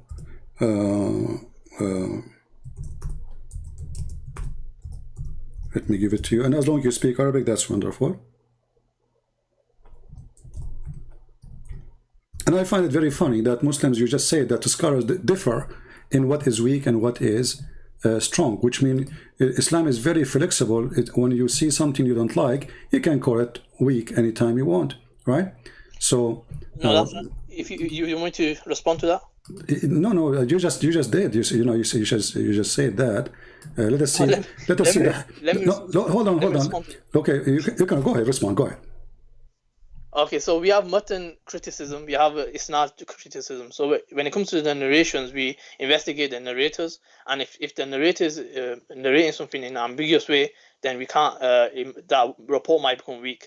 Also, the text itself, we have to align it with the Quran. If it goes against the Quran or any principle from the Quran, then it gets rejected. So the scholars of Hadith, they investigate, they write this in their commentaries.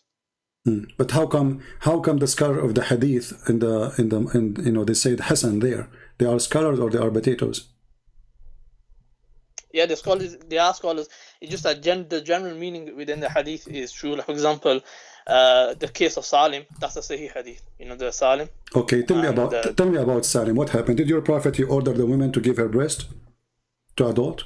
Okay, I'll explain that to you. Okay, go ahead. So I've done a video on this on my channel anyway. Okay, no but I'll explain it to you. Okay, go ahead. So the case of Salim, it wasn't sexual. A lot of times you're trying to make it sexual, right? So it was actually anti-sexual because the husband felt like... Just hold on. You said it is anti-sexual, correct? Yeah, that's so right. It is sexual. It's anti-sexual, meaning that it's not sexual. No, it is no. No, when you say it's anti-sexual, it's meant to solve a sexual problem, correct? No, I'm saying it's against. It's not. Okay. It's not a sexual thing. It's okay. Not something that was like the woman, she have a slave in her house, and now he is adult, and the husband is jealous, correct? And now your Prophet, he order her, and she is grown woman, old woman, and he is a grown man. He have a beard, and now he is ordering your Muslim sister to give her breast to this man. What that will do? What's that? Why your Prophet ordering this woman, Sahla bint Suhail? And you said this hadith is accurate, correct? So it wasn't direct. Firstly, let me quickly run through the hadith. The hadith is because he has this grown man was coming in the house, and her husband, they wanna he had like a disgust feeling because he's not like the son, he's not a blood relative son. So due to this reason, the wife herself went to the Prophet about this, and then the Prophet said about suckling. So this suckling wasn't direct. This suckling was not direct because it's haram to have physical contact with a woman. So this suckling was, if you look in Tabaqat of Ibn Sa'd, it's mentioned that she used to pour this in a utensil.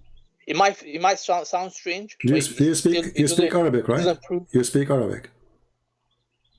A little bit. I've just learned. Well, the word رضاع من رضع رض الشيء أي مصه. So you have to suck it in the nipples. It can't. رضاع is not a drinking. Rida is not a drinking. So the Prophet says that Rida ardi'i. He did not say give him milk. And the woman, she don't have milk. She's an old woman. She had milk? Why she? Yeah, of course she did. How she have? Show me where it says that. And where you get this from that this is not suckling. It says suckling. So the hadith says suckling. And then you say to me it was not suckling. Does the hadith say suckle him? Yeah, it says suckle. But I'm saying it's okay. Since when suckle him is a drinking? Is suckling is a drinking? Are you listening? I'm listening. Because you are okay. You give me a book of At-Tabaqat, no problem. Do you accept At-Tabaqat you as a reference to? If I show you from At-Tabaqat something, are you going to go crazy and say I don't accept it? Do you accept At-Tabaqat book? The Tabaqat Ibn Sa'di has various reports. No. Do you accept it? Whatever I show you from there, you say I agree. Now, are you listening? Some of them are reliable. See, some are good, some are bad. So it's up to you to decide what's good. So you don't. Do you accept him as a scholar or not? Again, the muhaddith, they decide. See, now you see, now you are not being, you are not being truthful. Either is accepted as a scholar for you or not. So now listen, let's go back to zero. Did your Prophet says don't suckle him? Did your Prophet says that? Don't suckle him. Yeah, did he say give him your milk, or he said suckle? He says suckle, like I mentioned to you already. Okay, so you are adding things your Prophet did not say. Shame on you. Secondly, did your Prophet wife order her sisters to suckle men before they enter upon her? Sisters? Yes, sisters and nieces. No, it's haram. It's on the case of Salim, the wife of the Prophet. They said is very specific to. Are you saying that Aisha was are you saying your Aisha is a bad woman when she did that? No, she never did that. She never did that. Okay, guys, isn't it him who said that this hadith is accurate? Here we go. This is the hadith. I will post it for you in the chat. You can click on it and you can open it. Everybody can read it. And this is the same hadith about Sahla bint Suhail. And it says there that Aisha, the mother of the believers, she used to order her sisters and her nieces to suckle adult men before they enter upon her. Let me see. Let me have a look at the narration. Give me a second.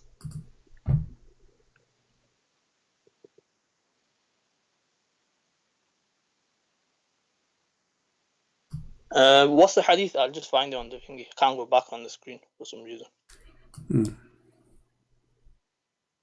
What's the hadith? What's the reference? I just gave you the link. Let me give it to you in Skype. No problem. Hold on.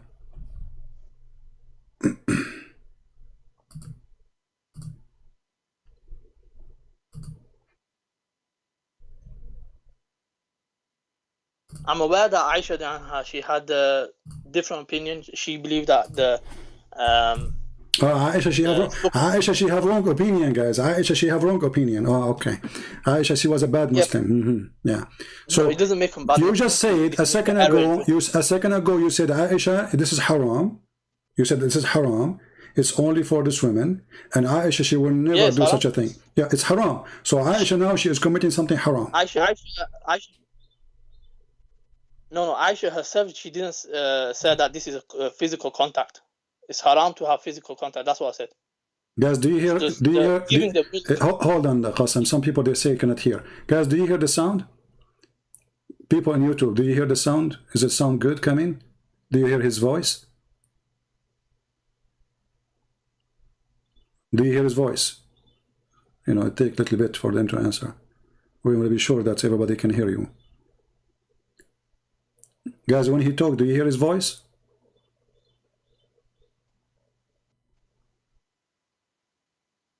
Taking some time for them to answer. Okay, you hear his voice, right? Okay, so somebody's saying he don't hear. I don't know why. Anyway, so go ahead. So Aisha, she practiced that. Why Aisha, she practiced something not right? I've just clicked on this hadith. There's no grading on it. It says Muwatta Imam Malik. Doesn't matter, my friend. This is your problem. If there's no grading, this is your problem. This is your problem. Here we go. Anything you don't like, you want to have a grade. So when we show you the grading of the previous hadith, you said, even though it says Hasan, you said it's not accepted for you, right? So I'll give you a reference. No, you did not give me any reference, my friend, because this person, he have no right to say something not true. Because the hadith says this is, nobody oppose it. And if somebody came 1,000 years after to say, I am against it, well, here we go, you are against it too. And later somebody will say you are a scholar and you are against it. But did Aisha herself practice it? Again, this narration firstly doesn't have any grading on it. Number one, my friend. So why you Muslims? So are you saying okay? Are you saying to me that you Muslims, you promote lies? If it's not true, it's not going to be there. Don't you agree with me? Why you Muslims? Promote? Let me explain. We have narrations. They're historical reports. So when it comes to hadith, they're like pieces of a puzzle. Some of them, it's like historical reports can be true, can be wrong. That's why we have mawdu. We have different categories, right? We have weak and strong hadith. So we have to investigate each hadith. When it comes to the Quran, we accept all of it. When it comes to hadith, we have to investigate it. So that's one of the major errors you make. But those who investigated the one which it says it is good, how come their investigation is wrong? The investigation is wrong because I told you the word an is used. Every hadith the word an used. Yeah, the scholars have mentioned. He says this narration. My friend, every hadith it says an. Even the Quran is an. So this is the most funny argument because an it's mean narrated from. So in order to arrive to us, it have to become from. So you are saying to me because it says from, you don't accept it, but that means you don't accept the Quran too. No, hold on. Let me respond to that. This narrator was actually known as for doing tadlis, so that's the reason. The practice of missing a link. So he was known for this, Muhammad ibn Ishaq. You can check this out. And that's the reason he was graded as weak. Mufti Taqi Usmani, I believe he also mentioned this. Okay, is Muwatta Malik is a good book for you?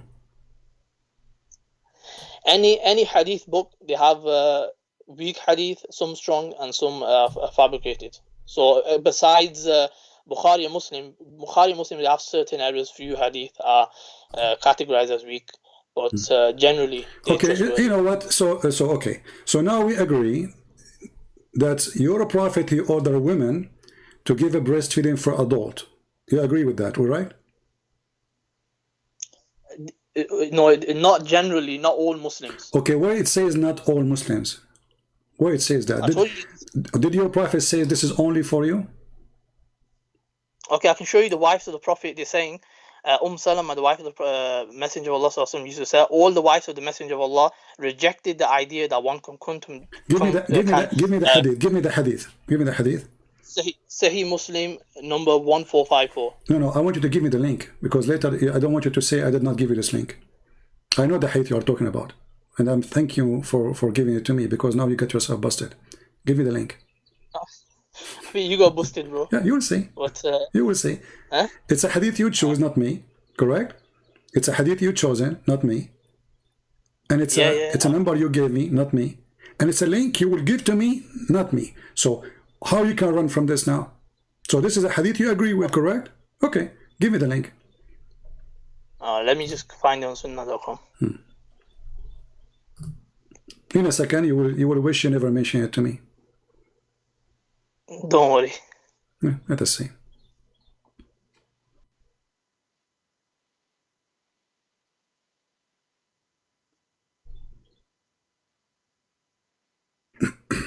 I will post it for everybody too, so they can see it. Okay, so let me send it.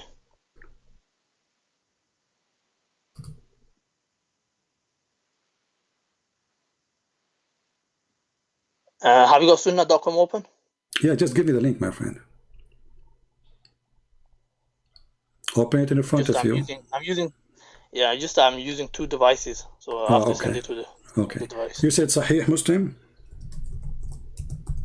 Yes, Sahih Muslim 1454. 1454, correct? Okay. I will give you the link as long as you have difficulty to find it. So I will give you the link and you confirm that this is the hadith you want, correct? You confirm to me that this is the hadith. Okay, I will give it to you. Here we go. As long as you have difficulty to send it to me, please confirm that this is the hadith you are talking about. Yeah, this is the hadith. All right, that's wonderful. Does it say any grade there? It's in Sahih Muslim. Okay, but does it show grade? Did you not hear what I said before? I know, but does it show grade? I don't think you're listening. It doesn't show grade, but you accept it without a grade, correct? I said to you, Bukhari Muslim generally they are accepted. Okay, like all of the hadith that's wonderful. Okay, that's wonderful then. Okay, can you read for me the hadith you gave us, please, if you don't mind? Huh? Can you read the hadith for us? Yeah. It says, Salama, the wife of Allah's Messenger, sallallahu alaihi wasallam, used to say to all of the wives of Allah's Messenger, sallallahu alaihi wasallam, disclaim the idea that one with this type of fosterage, having been suckled after the proper period, should come to them, and say to Aisha, by Allah, we do not find this but a sort of a concession given by Allah's Messenger only for Salim. So they hear that only. And no one was going to be allowed to enter our houses with this type of fosterage. And we do not subscribe. Okay, hold on. She was saying that to Aisha. Why she is saying that to Aisha? Because Aisha, she was doing it. No. How does it make... The other hadith, okay, we just showed you the hadith. Aisha, she is ordering the women, her sisters and her nieces, to do breastfeeding, and now the women, they are disagreeing with her. And you are the one who said to me that they are disagreeing with Aisha, and they are saying to Aisha, this is something we did not find except it was a license only for this woman, correct? So why they are saying that to Aisha? Because Aisha, she is doing it. Okay, give me 2 minutes, I'll explain. Okay. So this hadith is clearly telling you it's only for Salim. Aisha anha, she had a different opinion where this was extended to other people. Okay, what was the opinion of Aisha? Let me finish. Yeah. So it's extended to other people. However, it's still not direct contact. That's what I'm trying to make the point that it's haram. If it was a direct contact, it'll go against the Quran. Then it'll be rejected. Where it's against the Quran? How it's against the Quran? Because Quran mentions about lowering your gaze. It talks about who are your mahram and who are your, not your mahram. And the Quran mentioned too, you can do mut'ah. The Quran doesn't mention mut'ah, but that's a separate topic. No, I'm just showing you that the Quran have a lot of crazy stuff. So chapter 4, 24, chapter 4, verse 24, it says you can do mut'ah. So what is the point of covering your chest and then you order them to go have sex around for 3 days, 3 nights? I've actually went through your video about mut'ah and I've actually deconstructed it. It's on my channel as well. Here we go. So everything in your channel, but you can't do it now. Why it's in your channel? Why do it now? So I've already done the best. No, my friend, you cannot. Here we go. Did your prophet allow the mut'ah? Yes or no? Mut'ah is haram. It was allowed in a specific state. But that's a separate topic. It's a separate topic, but it's connected. It's sexual. So what kind of a prophet? Okay, what kind of a prophet he allowed it? Now let's go back. Let us go back. We will go back to the mut'ah. Hold on. We'll go back to the mut'ah later. Now let us see. Did Aisha, according to the hadith, the one you don't accept, order her sisters and her nieces to do breastfeeding for adult? Yes or no? Like I said, I haven't seen this grading. Even if she did, okay. But like I told you, it's not direct contact. Okay, where it says it's not direct contact? Can you show us? I told you Tabaqat ibn Sa'ad. No, this is a guy giving his opinion. He was not there. He does not exist from the time of Muhammad. This is a person who was born 100 and hundreds of years after, making a book. I'm asking you, does it say anywhere in the books of hadith that there's no direct contact? It was, listen, the Muhaddith Ibn Hajar, he actually concluded this. He said my friend, but he is not. Was he there, the person who concluded that? Give me a second. No, he analyzed the reports and he wasn't, obviously. Okay. Ibn Hajar. So I can give my opinion now. Who care? Even if I'm a scholar. But there's nowhere the Prophet of Islam says Arda'i mean to suckle him, and you agree with that, correct? Like I said to you, if this report is saying what you're saying, my friend, we reject it. The word in Arabic, does it say Arda'i, suckle him? It said, yeah, it does. Okay, are you saying your prophet, he don't know Arabic? He's using the wrong word. He said suckle him, but he don't mean suckle. The audience understood what he meant. And the narration, let me quickly, my friend, let me quickly mention the Arda'a means suckle, and you agree. So your prophet says suckle. He didn't say to him, give him your milk. Can I mention what's mentioned in Tabaqat? Okay. It says Sahla would pour her breast milk into a utensil each day for 5 continuous days, and Salim would drink from it. He did not directly drink from the breast of Sahla, as he is not permitted to expose one's aura in front of a non-mahram adult, let alone have him sucked. And this actually consensus with all the scholars. Qurtubi mentions this. So now we should not follow what Muhammad said, because what Muhammad said is blind and it's deceiving. So we have to follow what someone who wrote a book 1,000 years after explain what Muhammad said. And Aisha, the poor woman, she was practicing what is wrong because her prophet, her husband, did not explain to her. But the guy who came 1,000 years after, he can explain better to Aisha. And he understands Islam better than... Principle. We have usul whenever we analyze hadith, we have principles. If it goes against certain principles, we reject the report or we analyze it in a different way. So when it comes to this report, the apparent meaning may seem like it's indicating that. I have a surprise for you. Read for me this hadith. And now let us see how you will say this is weak. The game of weak and strong. Is it on the same topic? Yeah. It's on the same topic. It's about breastfeeding for adult. Exactly. Read it for us.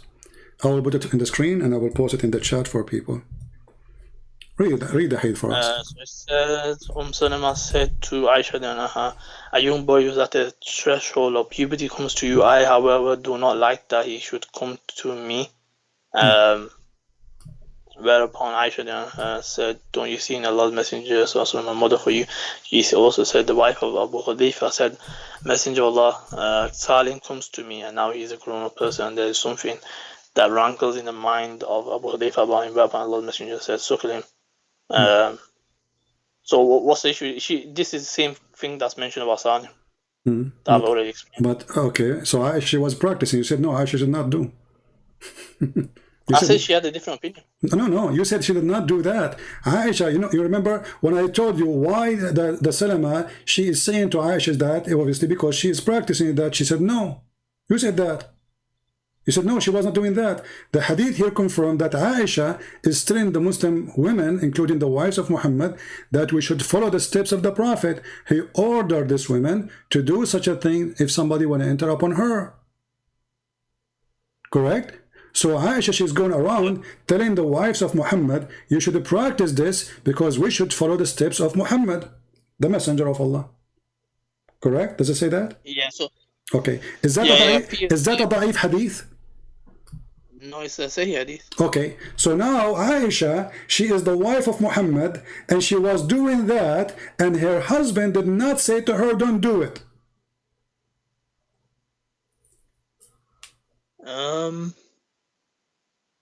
Yeah, like I said, she did have a different opinion. I never come across No. This is not the question. This is not the topic now. She is doing that. She is speaking of that, and Muhammad is not correcting her. And then you get me a book of somebody written a book 1,000 years after, saying that it should not be this way because this is against Islam. So Aisha, first-hand witness of Islam, half of your religion is coming from Aisha. Even your prophet says, نصف دينكم من Aisha. Take your half of your religion from Aisha. So now Aisha is giving you half of your religion and you reject. Which hadith says that? Here we go. Let us show you. Half of the religion. The Prophet said this. Okay.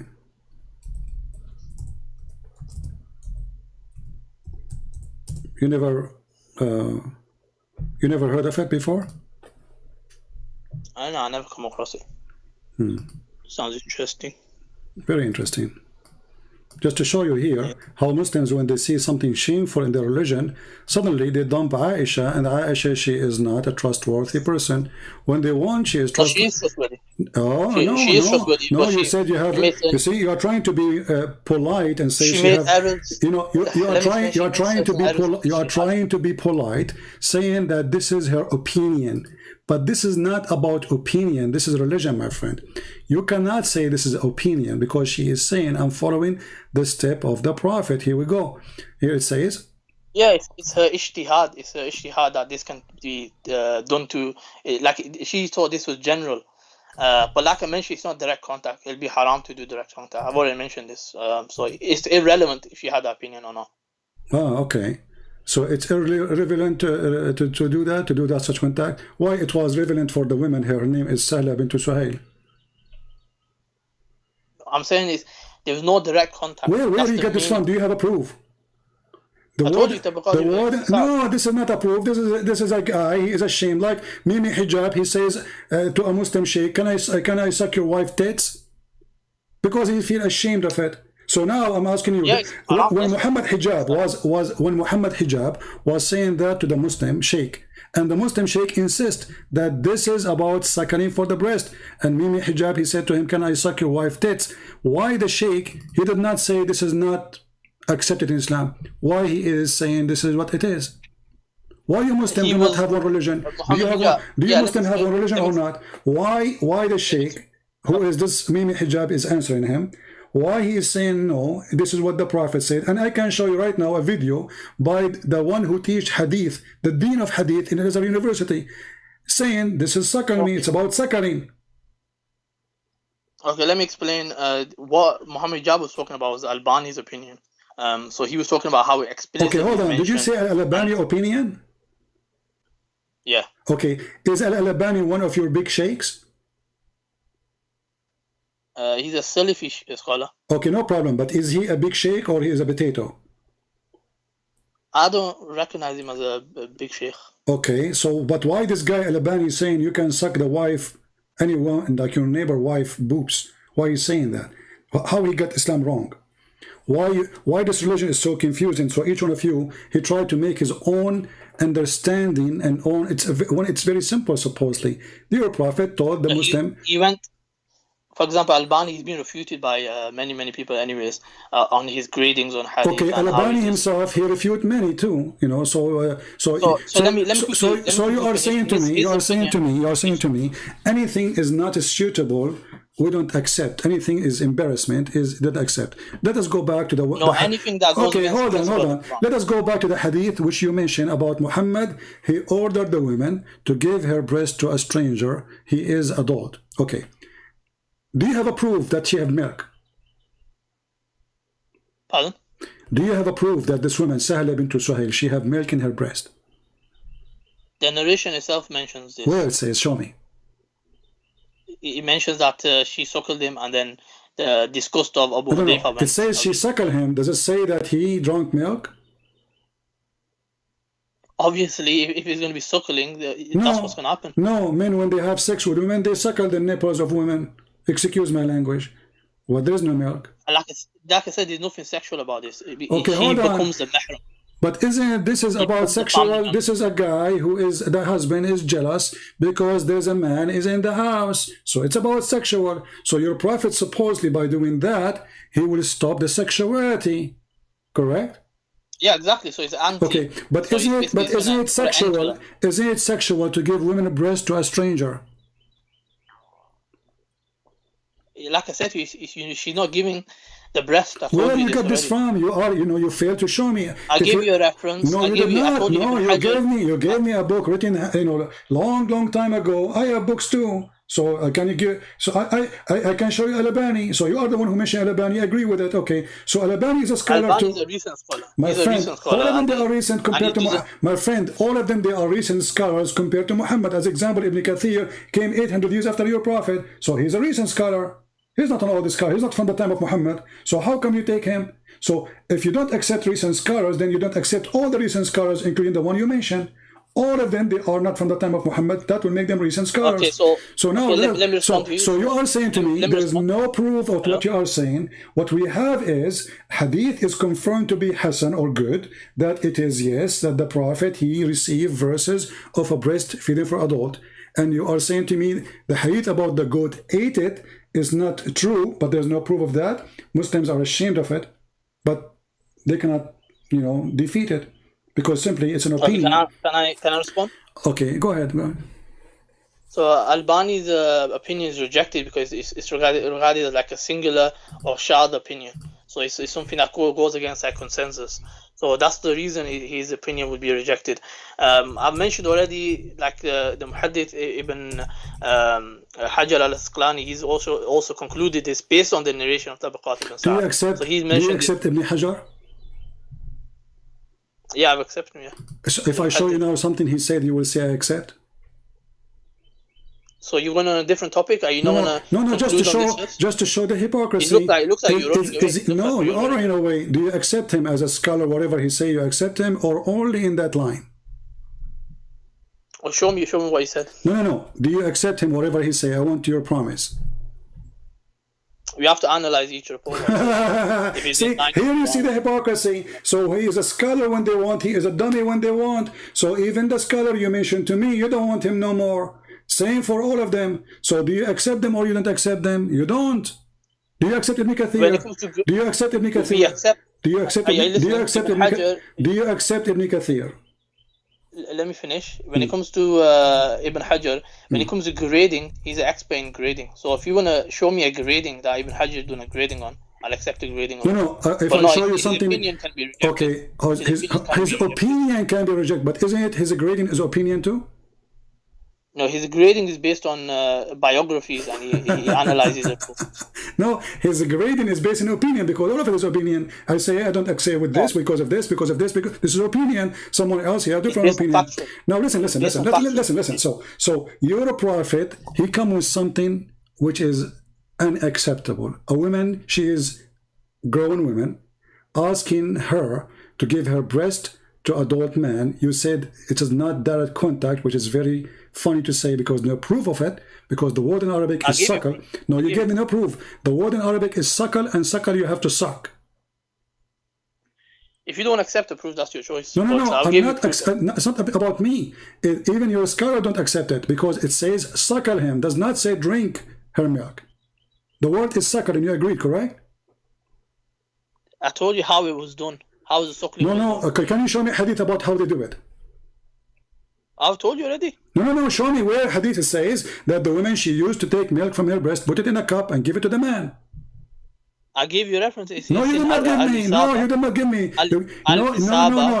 No, what you gave me, it doesn't say what you are saying. It says that obviously it is not about suckling, it is about not direct contact, correct? But there's no proof. Do you have any story of a woman, or this woman, Sahla bint Suhail specifically, that she put milk in a cup and she gave it to the man? Yes, where? Show me. Al-Isaba, volume 4. No, okay, give me the link. Give me the link. I will post it on screen. Everybody will laugh. I'm giving the reference. You can find it yourself. No, you give me the link because I want to put it on the screen. I'll give you the reference, and then you find it if you want to. Okay, why you cannot give me the link? I have a scholarly site where I've taken this information from. What? I've taken this information from a scholarly site. No problem. Can you give me the link? You just said it's you just said site. The link to that. You just said site. Yeah. Okay, give me the site. Yeah, I'll give you 1 minute. Okay.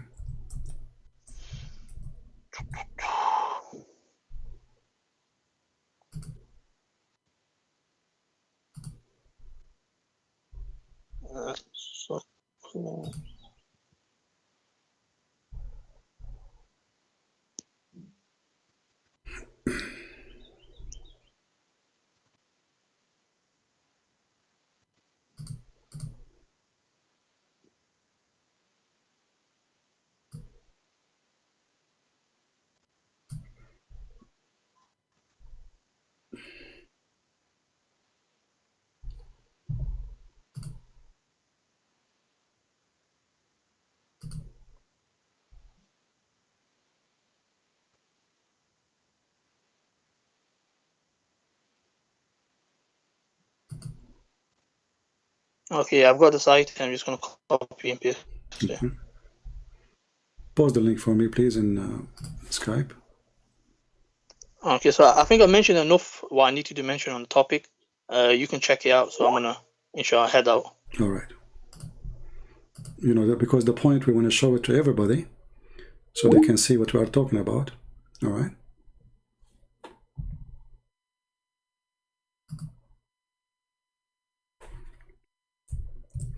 Okay, I'm going to put the link in the front of everyone. Give me a second.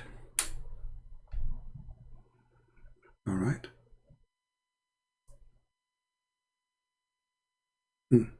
Okay, where it says what you just said, that she did take milk and put it in a cup. The hadith you gave me in front of you, it says suckle him. This is your website, correct? It says literally suckle him. Are you there? Hello? Call ended.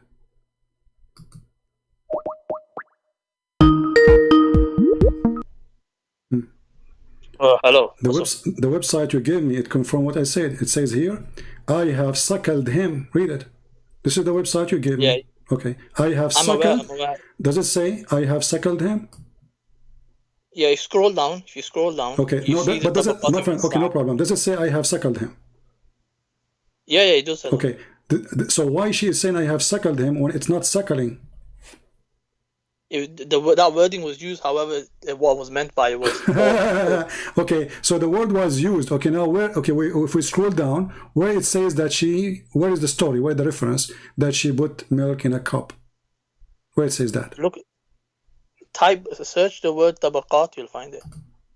Oh, here we go. Tabaqat. No, because you need to the word tabaqat. They can type it different way. Everyone tabaqat. Let's see. Tabaqat. Should I take a screenshot? Here we go. It's narrated in Ibn Sa'ad elsewhere that Sahla would pour her breast. Okay, but where he got this from? There you go. But this is what he's saying. He's a liar unless he prove it. Do you have reference that she did that? Look How at the come? end. It Listen, says listen, Ibn listen. Hajar. Ibn Hajar How? No has problem, also my friend. mentioned Ibn this. Hajar, Ibn Potato, Ibn Tomato. No problem. Where they got He's this a from? muhaddith. Where they got this from? It tells you there what book No, it no. is. Give me the hadith. It have to be a hadith.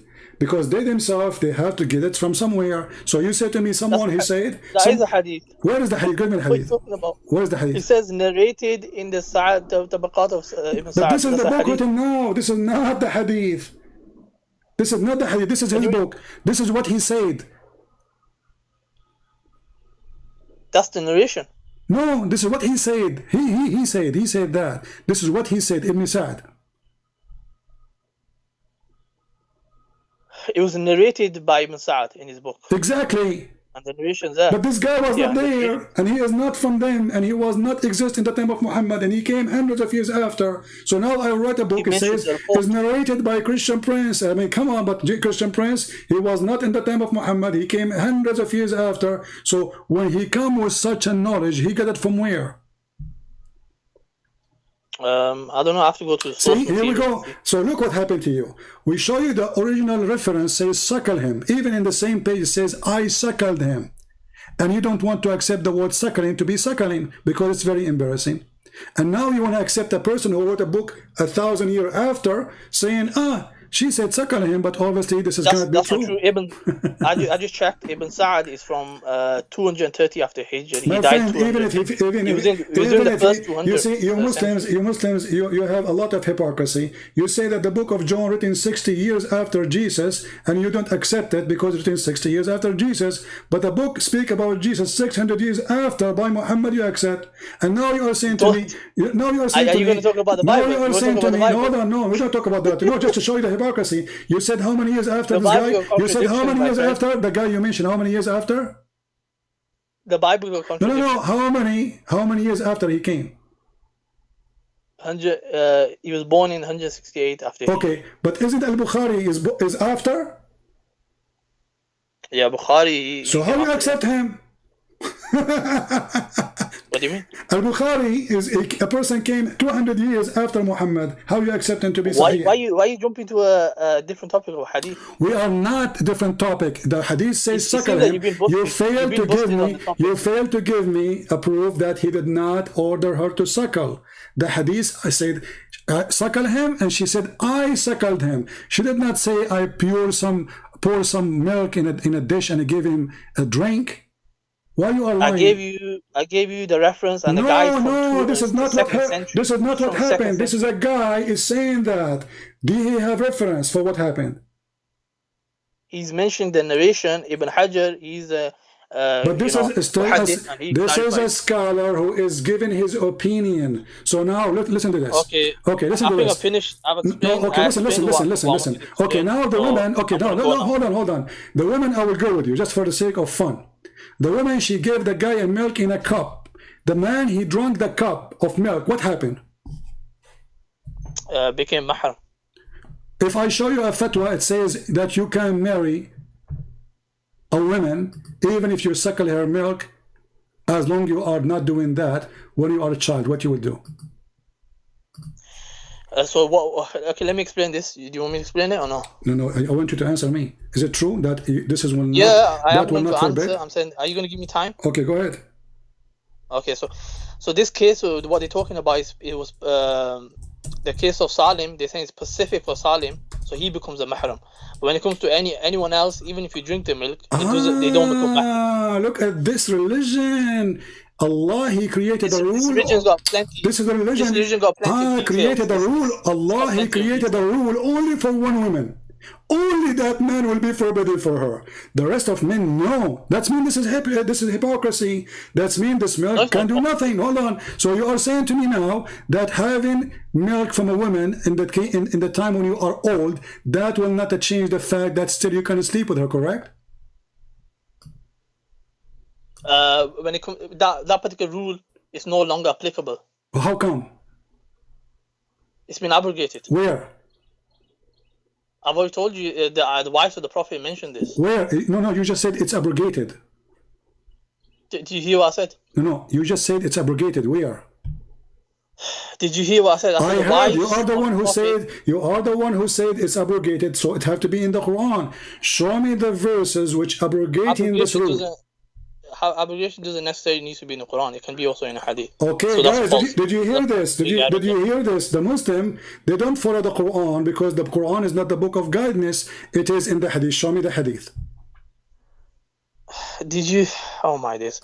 Look in the reference. I sent you the link. No. Give me the hadith. Show me the hadith. It's abrogating the hadith. You said that this is abrogated. It's you who said the word abrogated, not me. Show me. I've already told you. No. Where is the hadith? Where is the hadith? It's abrogating this hadith. In the hadith, it says it was only the wives have said it's only for Salim. My friend, you just said it's abrogated. The wives of Muhammad. Okay, are you Muslim? You follow Muhammad or his wives? We follow the companions. So if there's a consensus on a matter, follow the companion. What the wives are companions. That's wonderful. So Aisha, she is one of the companions, and she is the most important companion. So how come you don't want Aisha no more? At the same time, my friend, you said to me it's abrogated, so it have to be abrogated by your prophet. Show me the hadith. It cannot be abrogated by the companion, correct? It have to be abrogated by. Okay, so I'm gonna go now. I've explained what I need to explain. Take care. Do you have the hadith where it's abrogated? Where is going? Guys, did he say abrogate? And he hang up. It's abrogated. Okay, now we have a bigger problem. Because now we have to find the verse which is abrogating this. So we have hadith saying that those are verses sent down by Allah, not a hadith. Verses. And he is the one who says it's abrogated. And actually even the hadith here in front of us, it says it's abrogated. What is the verses of abrogation? Read the funny Islamic statement. It says, these verses abrogated by recitation. And now it is 5. Okay, what is the verse for 5? And in order to say it's abrogated, that means it have to be not a hadith, because you cannot abrogate a hadith. Abrogation happened only the Quran. So Aisha practiced it. Aisha confirmed that those were verses. The rank of the hadith says Hasan, which means good. For them it's bad. Why? Because it's embarrassing. And look what he just said. Priceless. He said this is a rule only given for that woman. Show me. Where your prophet said this is only for you. Since when Muhammad he say only this is for you? Show me. Isn't it Islam is for all mankind? Suddenly now there's a special book only for this women? No. It's only for that woman. Yeah. And she did not suckle him. She gave milk. Okay, where? It says suckle him. And he hang up. Where do you go, my friend? Let me call you back. We just started.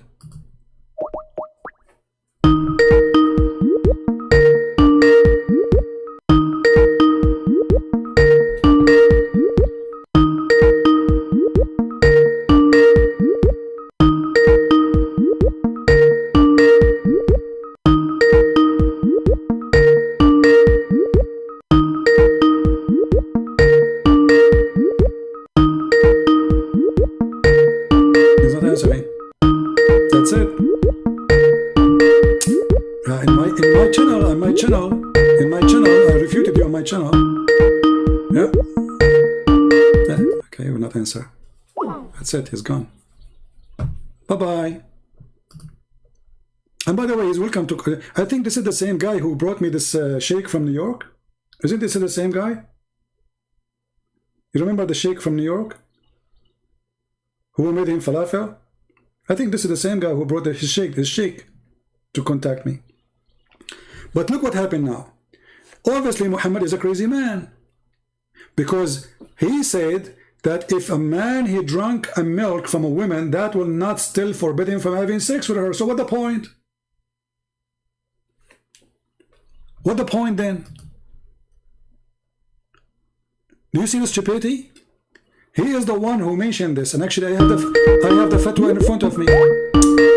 Ultimate fraud potato, get lost, you know, stupid kids. We want people who men, not kids. Idiot.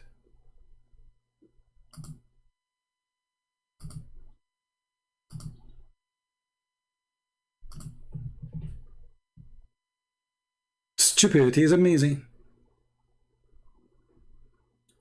Do we have any Muslim who would like to tell us something good about his religion?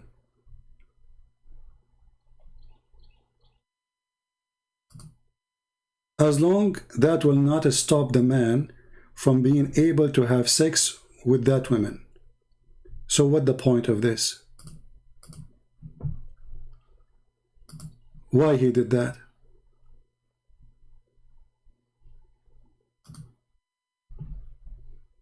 Any Muslim can tell us? What the point? Crazy, sick, mental illness. We just heard him saying, no, he can still have sex with the women. Oh, but only that woman. He cannot. Why? And where it says in the whole story, this is only for that woman.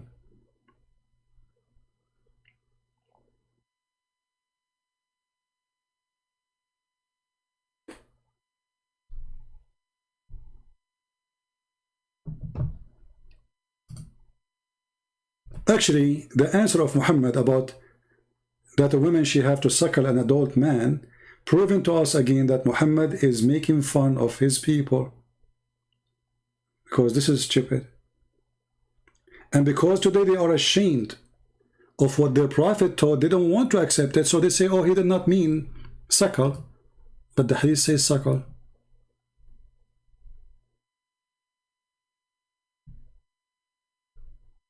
And the biggest scholars of Islam, the one who teach hadith right now in Egypt, they say, yes, this is what it says. If you search right now, adult breast feeding fatwa in Google,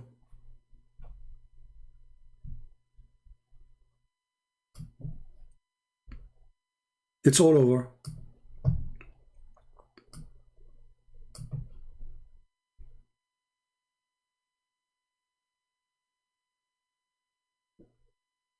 The head of the Azhar University, the head, all the sheikhs who graduate,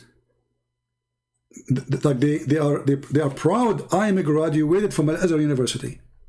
Not me, I'm saying they are proud. Okay, the head, the one who teach them, the one who made them sheikh, is the one who issued a fatwa that a woman, she go in the bus, she should breastfeed everyone there. They have interview with them actually in TV. So the woman in the TV, she said, are you saying to me I have to suckle all those people who work with me in the studio in the TV? He said, yes.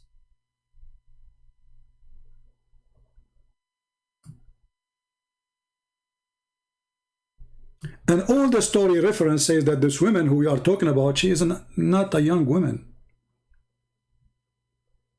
She is over the age to have children.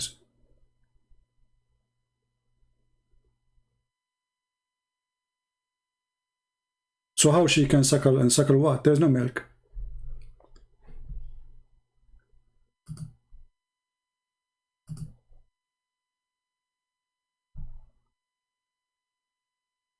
So Qasim, why you hang up, my friend? Why you did hang up? I don't understand. Where you go? We did not finish.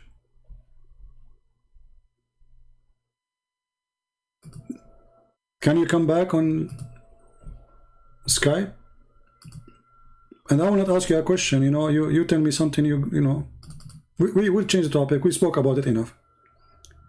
What about Muhammad Qasim? He called us again and show us a clear proof that Muhammad is a prophet. What do you think, guys?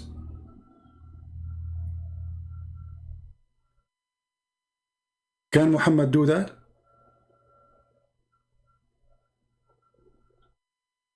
When somebody says that he have a prophet, this is ultimate fault, I think. Yes, ultimate, how are you? Hello? Hello? Yeah, stupid idiot. Even your voice don't come. Let us see if Muhammad Qasim, he can give us any proof of his choice that Muhammad is a prophet. You see, we are giving him an ultimate freedom from ultimate boy from Nigeria to give us any reference of his choice. Muhammad is not a prophet. Muhammad is not a prophet. Even Muslims don't believe he's a prophet, and we can prove it. Simple. He is not answering. He's typing for him. Muhammad Qasim is typing for me, but he's not answering.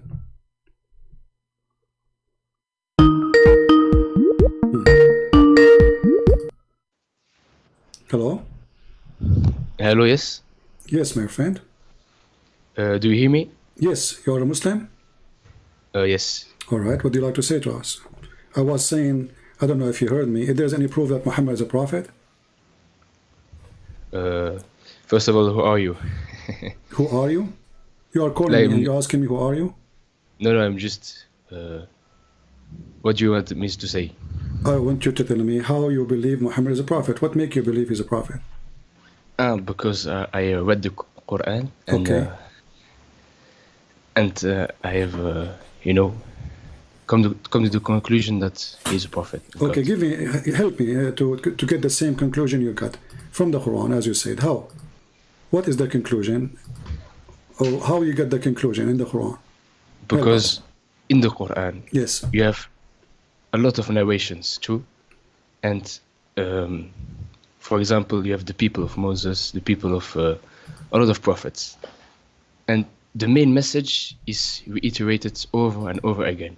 It is to worship the true God and to not obey the evil doers. And when I read the Quran, yes, I found this pattern and I concluded this is true. All right. So the Quran forbids you from doing evil? Yes. That's really strange, because what I know that the Quran order you to do evil.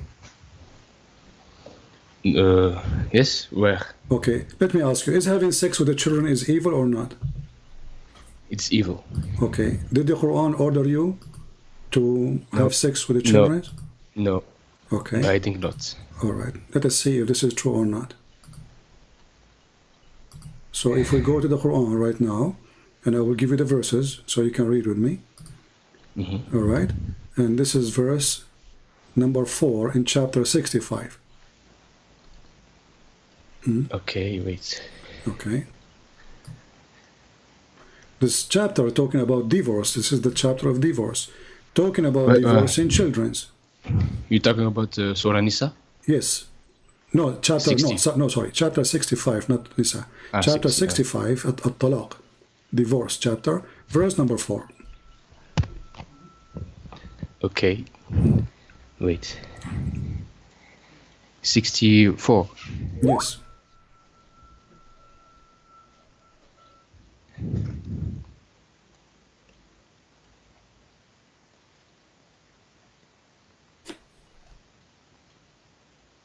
What verse? Chapter 4. Chapter 65, verse number 4. Okay.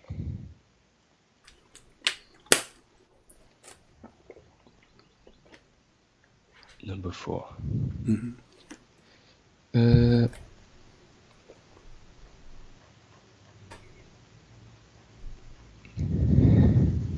Yes, I have it. Okay, is that about divorcing children? No, I don't see such. Okay, do you like who explained the Quran for you? The scholars, correct? No. Who explained it for you? If you read it logically, you don't need any explanation. Oh, okay, I like the word logically. So why you Muslims have tons of tafsir books then, if there's logically? Because Because, no, look, in the first century of Islam, the Muslims, they were doing great. Did they not? They were winning. They were what? They were what? They were winning all over the Middle East, the battles against the Romans, the Persians. Okay. That's history.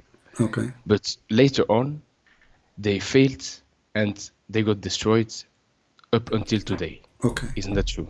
Yeah. But how come?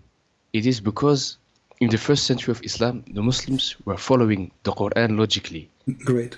But you know, the Persians, when they lost, they were not just waiting for the Muslims to do whatever they want. They had a plan, and their plan was to invent So my friend, literature. Okay, what you just said now, that the first generation of Islam, those are the good Muslim, correct? Yes. That's why you don't have any hadith. Okay, no problem. This is Ibn Abbas, the cousin of your prophet, and your prophet named him to be the scholar to explain the Quran. Look what he says. But those who have, hold on. He says those who have no administration because they are too young. Do you see it? That's a wrong explanation. But this is Ibn Abbas, and you are the one who told me that the first generation of Islam, they are the true Muslims. Who is Ibn Abbas? Who is this man? The cousin of your prophet, and your prophet named him to be how do you know that? Because this is what your Muslim says. This is the cousin. Yes, but when was this hadith written? How many years after the death of the prophet? Well, maybe a week after. I don't know. No, this it is was his cousin. 300 years. He lived. No, just 300 years. 300 years after the death of the prophet. Okay, but all the hadith is collected hundreds of years after the prophet. So you accept that? Yes. You don't accept any hadith? I don't accept any hadith. Okay, all right. So did you hear the hadith? It says that there's no there's no difference between the black and white hadith. I don't accept any hadith. You don't accept any hadith. Okay. So as long as you don't accept any hadith. Yes. Do you know Arabic? A little bit. So how you understand Islam then? But just by reading the Quran. By the way, when you say Islam, but you don't know Arabic. How you can read the Quran? Look. You don't need. Okay, look. The Quran says it is sent to all mankind: the Chinese, the Indians, everyone. Where it says that? Where it says that? Rahmatul lil alamin. It says it's all mankind. No, he's talking about Alameen is talking about genie and human, and the human are the Arab. Let us go to the Quran. You are the one who said that you accept only Quran, correct? Yes. All right. That's wonderful. So in the Quran it says Allah will not send a book or a messenger unless in the language and the tongue of the people. Does the Quran says that or no? Yes, and it did so. It sent to the Arabs, and the Arabs understand it. So how this is a book for all mankind if it says only I will send to people who speak the language? Because God knows that people will translate it to other people to spread the message. No, read carefully. It says here, we sent not a messenger except to teach in the language of his own people in order to make things clear for them. Okay, so the things will not be clear for you unless Allah he send you a book in your language from a prophet, or a prophet he is from your people. The Quran saying that and confirming he never sent anyone. This is in the time of Muhammad, including Muhammad. So how Muhammad can be a prophet for you when you are an Indonesian person? Are you from Indonesia? No. Where are you from, if you don't mind? I'm from Belgium. Belgium, okay. Yes. Where are you from originally? My parents from Morocco. Oh, okay. So, okay, Moroccan are not Arab. I didn't speak Arabic. So the Quran says... Yes, they do. No, they do speak the Arabic you speak today is not Arabic. Come on. It's a dialect. Yeah, come on. You know. But and Moroccan are not Arab. Moroccan are, they have nothing to do with the Arab. The Arabic yes, you buy. Yes. Okay. Okay. So now the Quran confirmed, and you are the one who said I accept only Quran, that we never send a book except in the tongue of the people and in the language of the people, and the prophet have to be from the people. So how Muhammad is a prophet for someone from Indonesia? Can you show me this verse, please? Chapter 14, verse number 4. It's on the screen. Chapter 14, okay. I will look at it. And even the Quran make it clear in order they might understand. Yes, because obviously God cannot send every language to, he has to choose one language. No, so that the people it says the can opposite. understand. No, my friend. It says the opposite. It says Allah will not send a messenger, and He did not send a messenger except to teach in the tongue and the language of the people, and you have to be from the people. So you're saying the opposite now. So in India, there's at least 400 languages. So in order for Allah to send Islam to Indian, He have to send 400 messengers, and each one of them have a book in their language, just for India alone. Yes, that's a good point.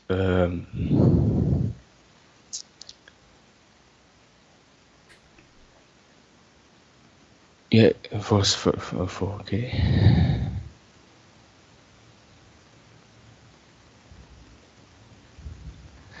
But in the verse it says that He might make plain. For me, the Quran is plain. I understand it. No. It says they might understand. So they might understand. So Allah, what confirmed for us, my friend, here, that Allah sent not.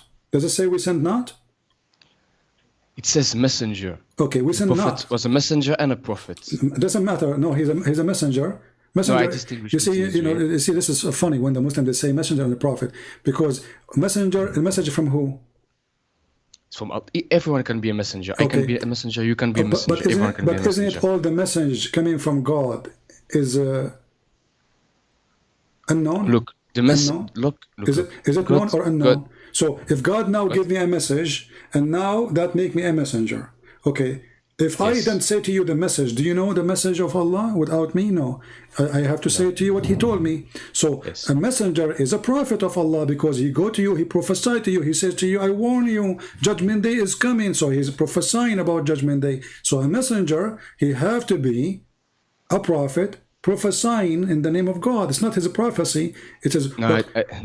A messenger is someone who has a message. Okay, my friend, let us go with you. Okay, is Muhammad a messenger or not? He is. Okay, the verse says we send not a messenger, correct? Yes. Okay, so Muhammad is included. Muhammad is included, yes. Okay, so we send not a messenger, including Muhammad, except to teach in the language of his own people in order to make it clear for them. Yes. So he have to be from the people, and the book have to be in their language. So the Quran cannot be. No, not the book, not the book. It doesn't say the book. It says. It says a messenger in their tongue. It does not say a book in their tongue. Okay. What the message in which tongue? A messenger, it says. Okay, the message in which tongue? It can be every tongue. No, it says in the tongue of his own, in the tongue of his people.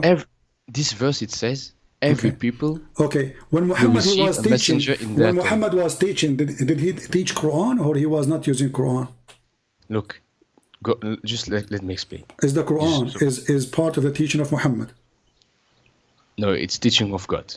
Okay, and who is the one who gave you the Quran? Jibril, the angel. And Jibril gave it to who? He gave it to a man called Muhammad. Okay, and Muhammad gave it to you, correct? No, he don't. I never saw Muhammad give it to me. No, he's dead 400 years ago. Okay, but didn't he give to grandfather and then gave him to you?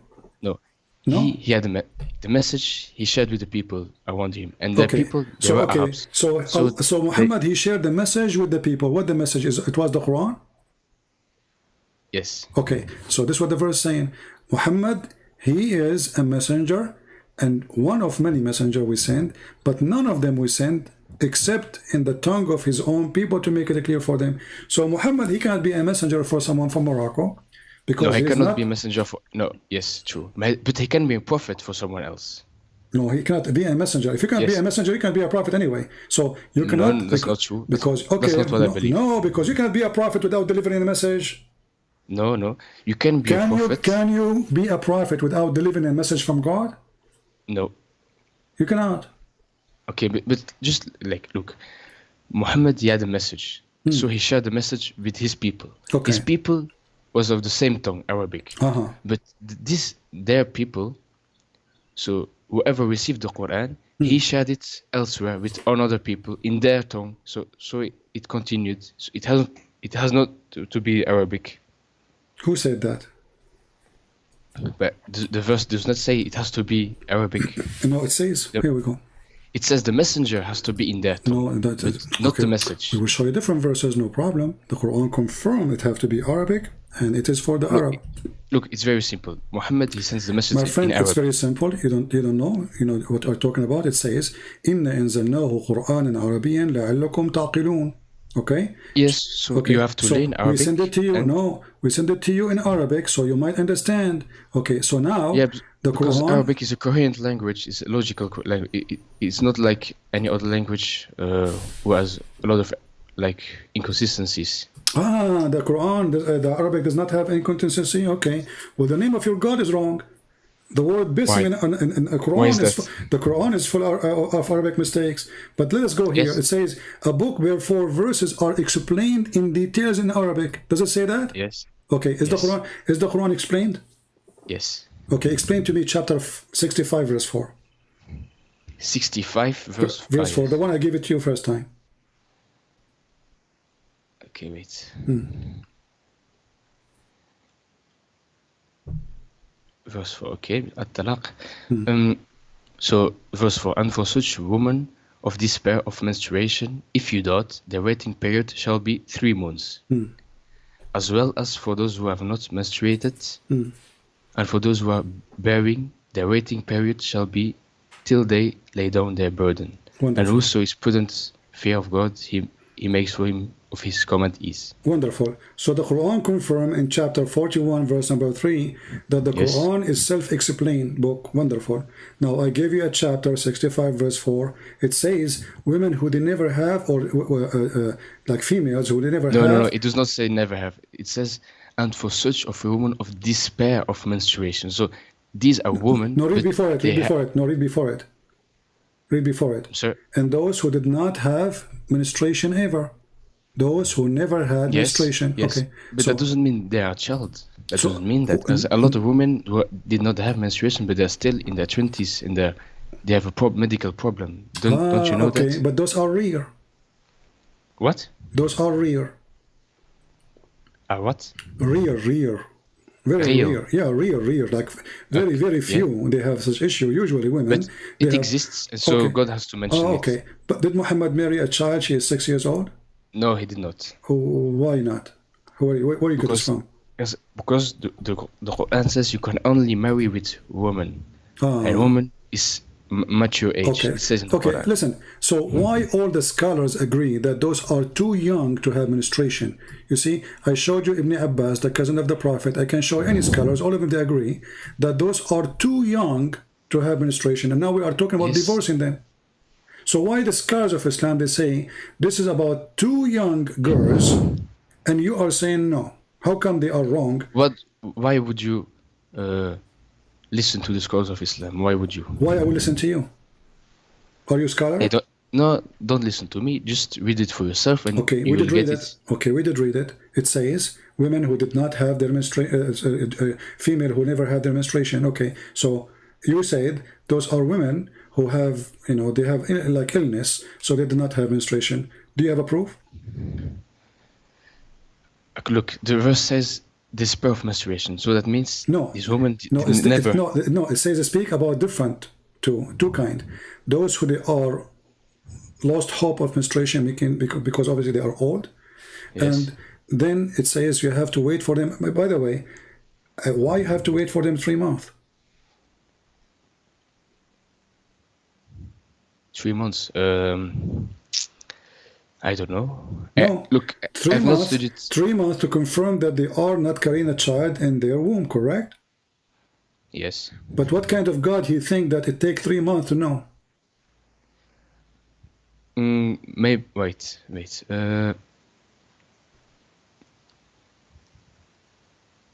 Well, I don't know why it's 3 months. Because it's wrong. I don't know. Because it's wrong. You do not need to wait 3 months to know. Why is it wrong? But yeah, who do you? The woman, she have her period. That's it. That means she is not carrying a child. That's it. You don't need to wait 3 months. 1 month, 2 months. That's it. 3 months. This guy, Muhammad, is stuck with number 3. So the verse here is speaking about having sex with the children and divorcing children.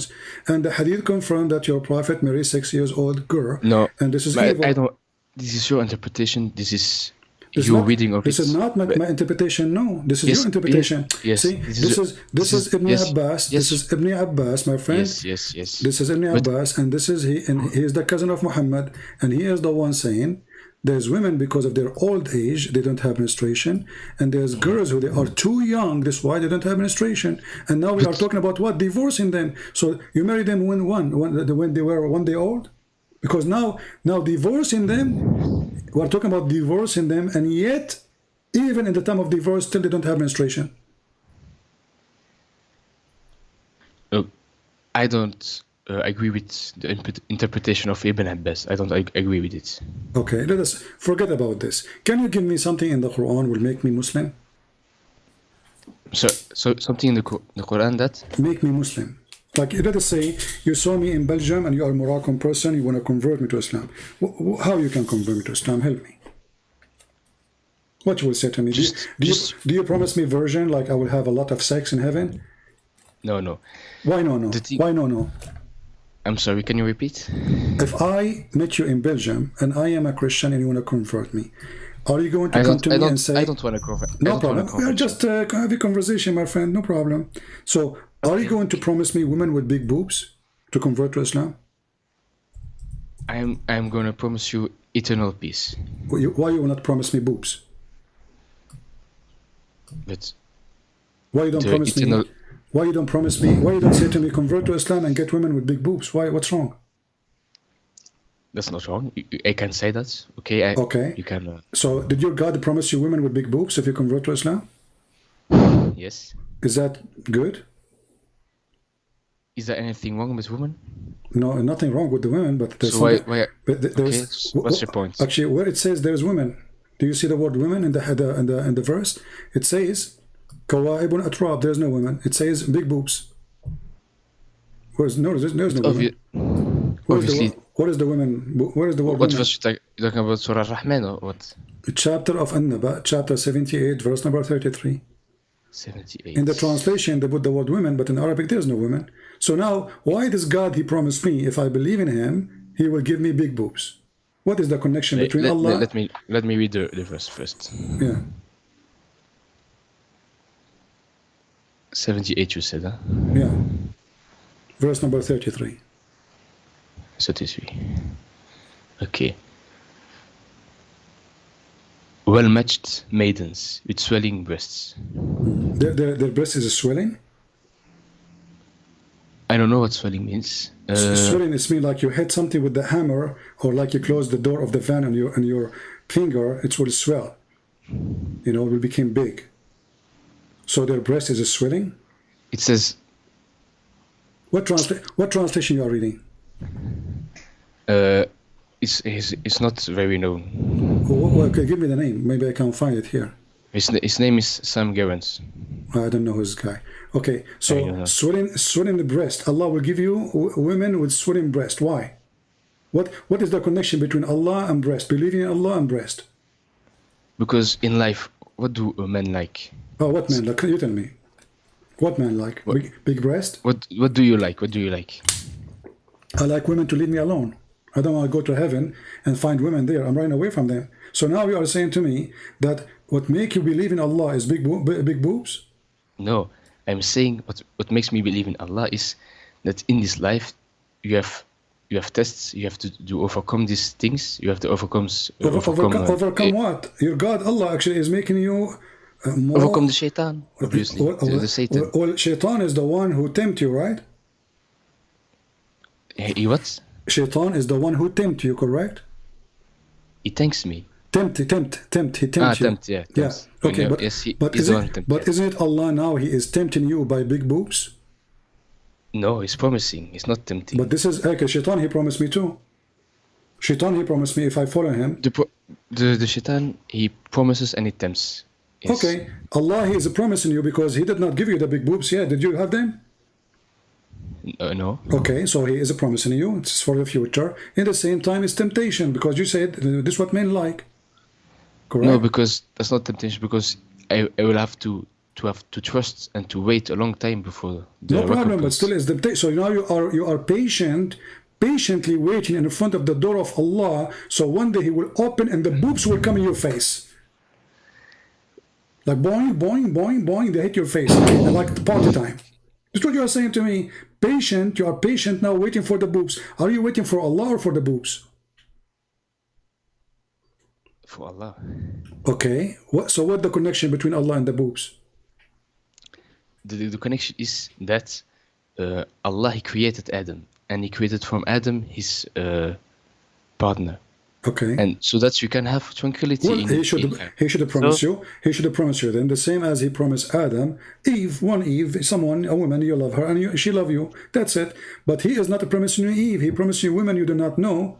And He is promising you that, look what He described for you. He says that their vagina has never been touched by a genie or a human. I don't want to use the bad language because the Quran uses bad language. Why is that? Because the Quran uses bad language. No. Oh, let me show you. Here we go. Why Allah describing for me what is inside the vagina? So now we knew that they have big boobs, and now He is describing what is inside the vagina. Where do we find that? Well, all over the Quran, my friend. Here we go. Let us show you. You can read with me in the screen, and people will see. Read with me. Voluptuous women of equal age. Chapter 55, verse number 56. Wherein both will be those median, restraining in their galance upon their husbands, whom no man or jinn yatmuthahun. Between two brackets, He opened their hymens with sexual intercourse. So Allah is telling you, He is telling you what is inside the vagina now. He described what is inside the vagina. Why He's doing that? Why He don't say virgin? Why He described what is inside the vagina? Wait, restraining the hands of the husbands. He does not describe what is in it. No, He described, because He told us that the skin is inside the vagina is never been broken, correct? Yes. Okay, so, and they did not bleed. Okay, so Allah, He described for us, not the women, He described for us their vagina. The state of the women. Oh, no, the state of the vagina, not of the women. But it is part of the woman. Okay, do you see the women there? Do you see the word women? It says those, but it's referencing the woman. Okay, referring to women, but it's speaking about their vagina. Okay, so now Allah, all what He did, He described for us big boobs and described for us a vagina. What is the women? So you said all the Quran talks about just this.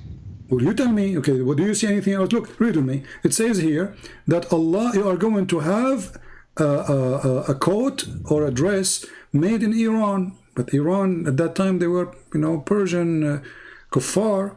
So, istabraq, you will wear a green silk made in Iran. And then right away He jump about the vagina. What is the connection? I have not studied this. Read with me. Chapter. It says here that in the heaven He promised you, every Muslim he will have two paradise. Two paradise. Why two paradise? What you would do with two paradise? You prefer to have two gardens instead of one. You have two paradise. Why two? Because two is better than one. Okay. Why about? But then that's mean three better than two. Yes, but maybe it symbolizes something else. I don't know exactly. Yeah, in the hadith it says one is made from silver and one is made from gold. But I said to you, I don't accept the hadith. Exactly, but you just said you are the one who says you do not need the hadith, you need the Quran, you can explain. And now you are saying to me you can explain. But I have, look. So you will have to have no problem. Let's just let it go, and then right away your God he jump, and he says there's branches in the heaven. Well, I have branches in my yard, and then look. Okay, and there is two springs of water flowing. There's two springs. What does that mean? So who care? And then there's from every kind of a fruit, two kind, male and female. That's what's funny and stupid. And then he says, and then he will be sitting on a couch or in a bed, and those beds are covered. The fabric of it made in Iran. What does that mean? That's the recompense. Okay. What's the problem? And then right away he jumped that there is vaginas who nobody touched them. Yes. Okay. And how the vagina look like? So, I'm sorry? How the vaginas look like? Do they look like rubies?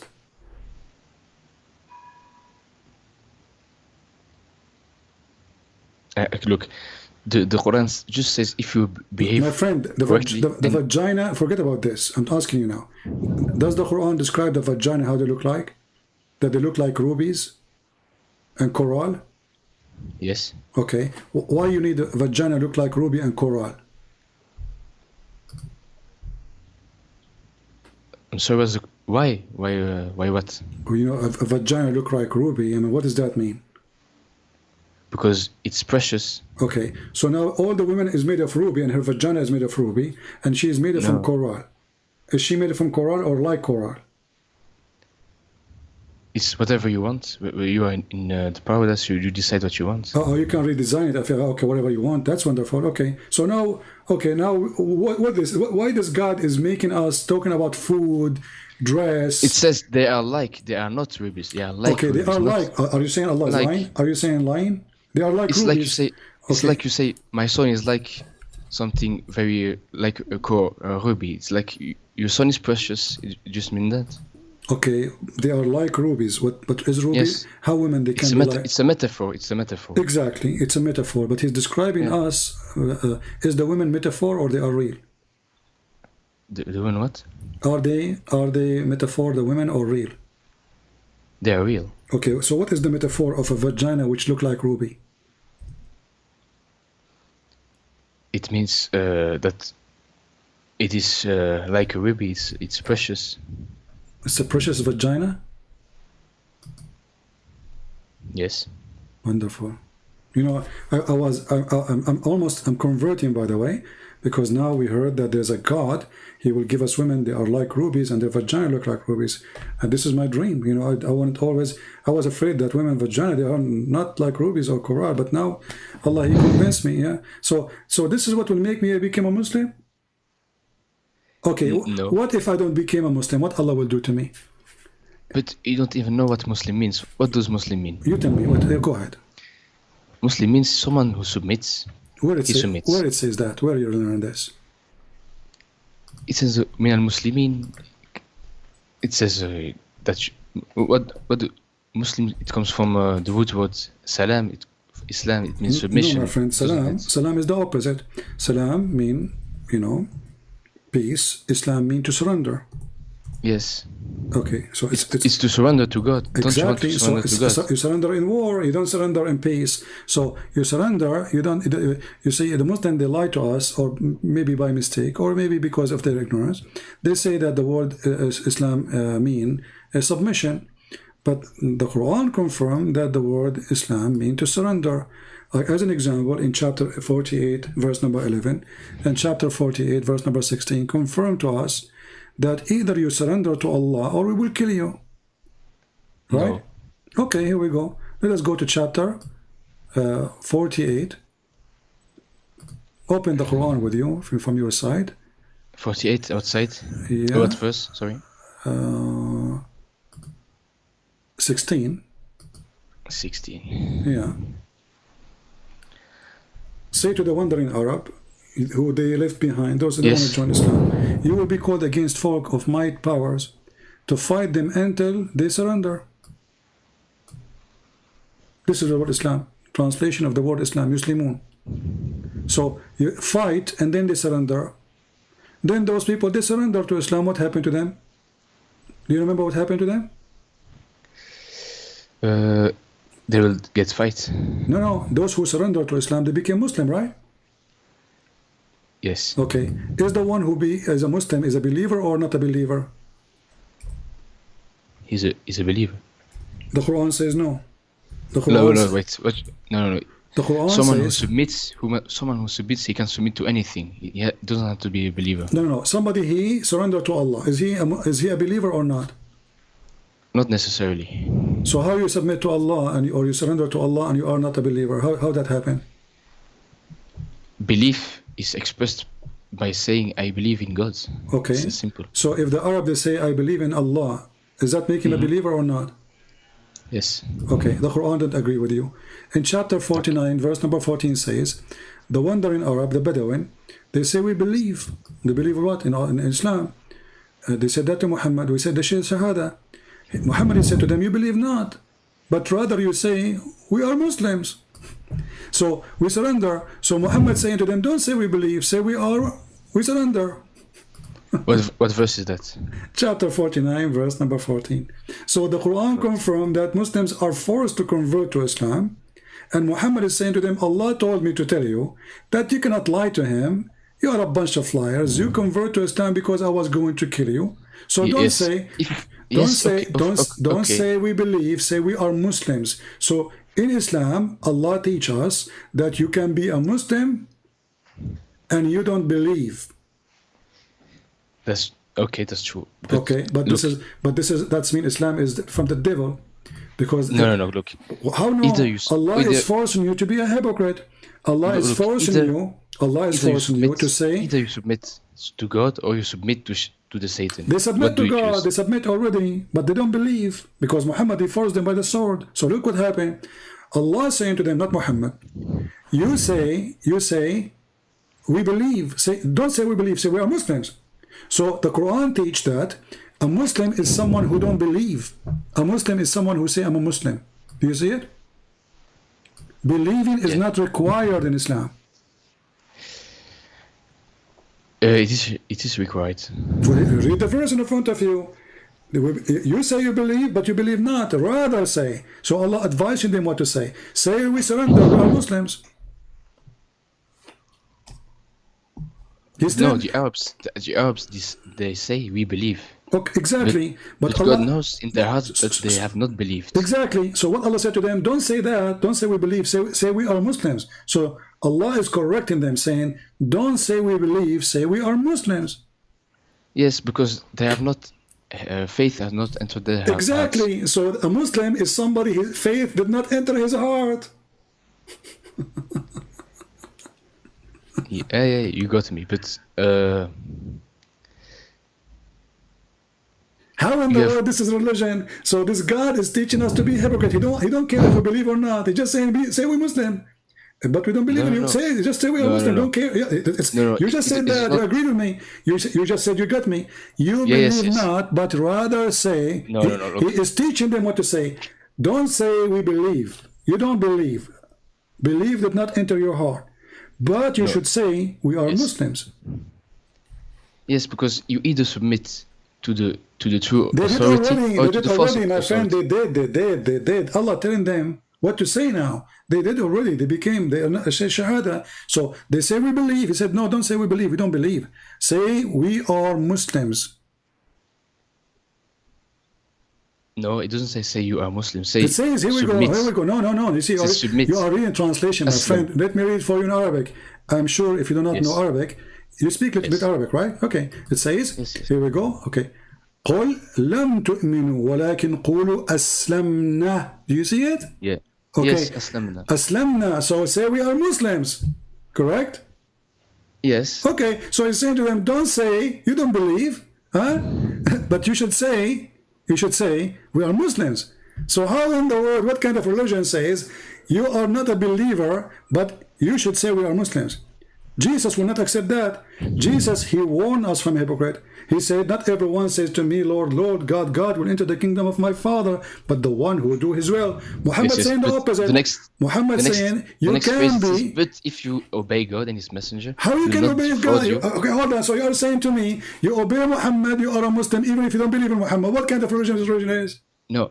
If you obey God and his messenger, the next verse you say, the believers are but those who believe in God and his messenger. No, it doesn't say that. He says, yes, no, he says you believe not. Here, read with me carefully. He says, and you believe not, and faith did not even enter heart.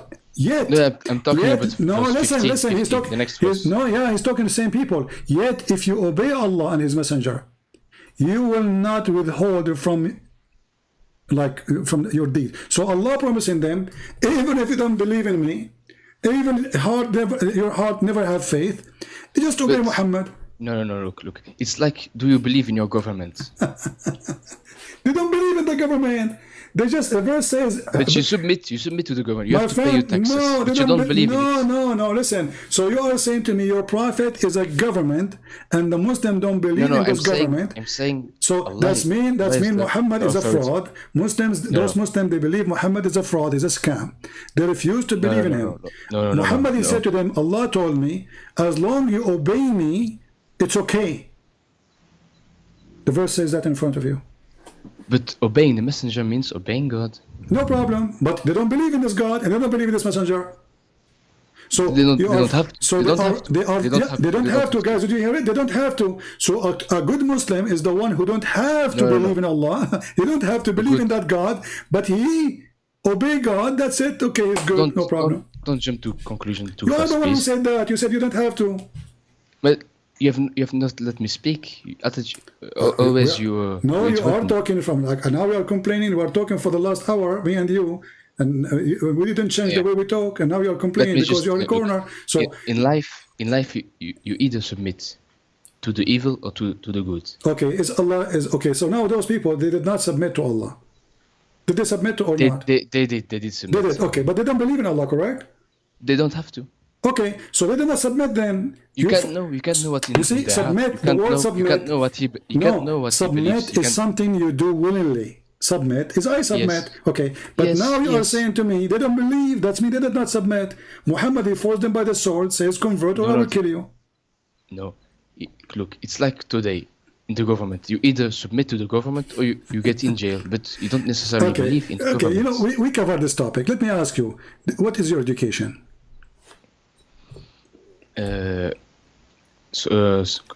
Programming. That's wonderful. Yeah. Did Allah program you? Yes. He programmed you? Yes. So you believe in destiny? Yes. Okay, so how you talk about belief if it's a destiny anyway? Allah destined for you to be a Muslim, correct? Well, yes. Okay, Allah destined for me to be Christian, correct? Maybe you not later. No, Allah destined for me to be a Christian, yes or no? I don't know what your destiny is. No. Allah is the one who destined for me wherever I am, correct or no?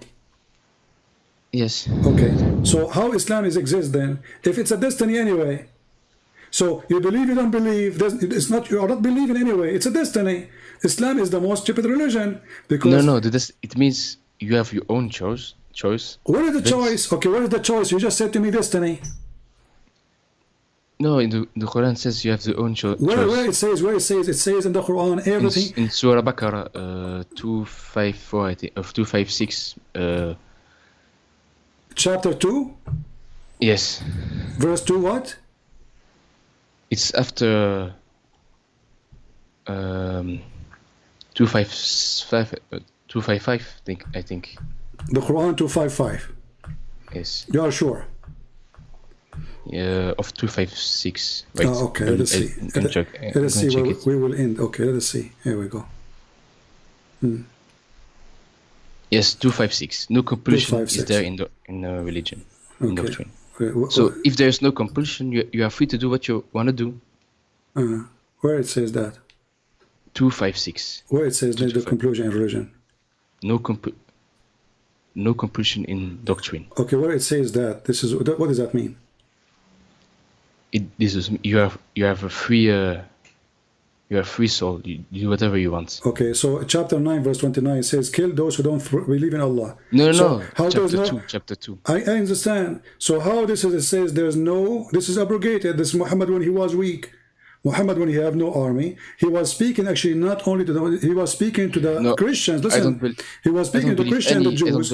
He was speaking to the Arab. Listen. He was speaking to the Arabs, saying to them, you cannot force your children not to convert to Islam. So he was not talking about not to force you to convert to Islam, because Muhammad himself, he ordered in the Quran, and you said you believe in the Quran, chapter 9, verse 29, kill those who don't believe in Allah, correct? No, I say this verse is not abrogated. No problem. If this is abrogated, that means the contradiction in chapter. No. Okay, chapter 9, verse number 29. Can you read it for me? Chapter 9. Does it say, fight and kill those who don't believe in Allah and the last day, and they don't forbid what Muhammad forbid, specifically the Christian and the Jews? Wait, I'm gonna read it. What verse? Chapter 9, verse number 29. 29, okay.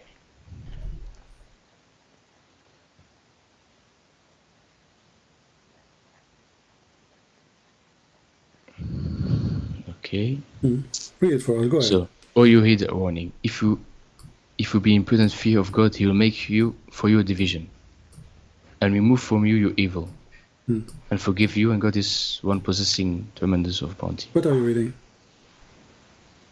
This no, it's chapter 8. Sorry. 29. You said that. Chapter 9, verse 29. Yes. Fight those who believe not in God or the last day. Make not unlawful what God and His messenger have made unlawful, and adhere not to the doctrine of truth among those in possession of the law until they make reparation under supervision, when they are brought low. You said there is no composure in Islam. He's fighting them because they don't believe in Allah. They don't believe in the last day. They don't believe what is forbidden by Muhammad. In this context, it says fight when you are attacked. Where not it says in time that? of Where peace. it says that? Where? In the previous verses. Where it says that? No. The previous verse. The previous verse says Muhammad is a racist. Says anyone is not a Muslim, he is najis. He's filthy. No, Muslim. It is not a race. Okay, you cannot read it. be No, read racist. it. It says the verse before it says those who they are not Muslims are the pagan, the polytheist, adulterers, etc. Those are najis. You know what najis mean? Unclean. In Filthy. certain contexts. Filthy. So according to your religion, anyone is not Muslim is filthy. This is racist. No. No? So you think I'm a filthy now? No, because save the idolaters with whom you made a pledge, they are not deficient towards you in anything, and help you not against you. Fulfill to them their pledge to its term. God loves those who Don't mix things up. Don't mix things up. Am I filthy? Am I filthy or not for you? Am I filthy for you or not? If you wage war against the truthful. Where is war? It says here, fight those who don't believe in Allah. Do you see the word war? Save the idolaters. What idolaters? Hold on. It says fight against those who believe not in Allah. Verse 4. Save the idolaters. What verse 4? Of the same chapter, Al-Tawbah. What does have to do? Actually, here Muhammad made an agreement with the Arab, and he's washing his hand from it. Actually, the real name of this chapter is Bara'a, not Tawbah. Bara'a, which means he signed an agreement with the Arab, and he washed his hand from the Arab. He says, all the agreement I signed with them, it's gone. Go kill them. No, save the idolaters who made the pledge. No, it says all the agreement we signed with them, it is gone. Go and kill for the coming for month.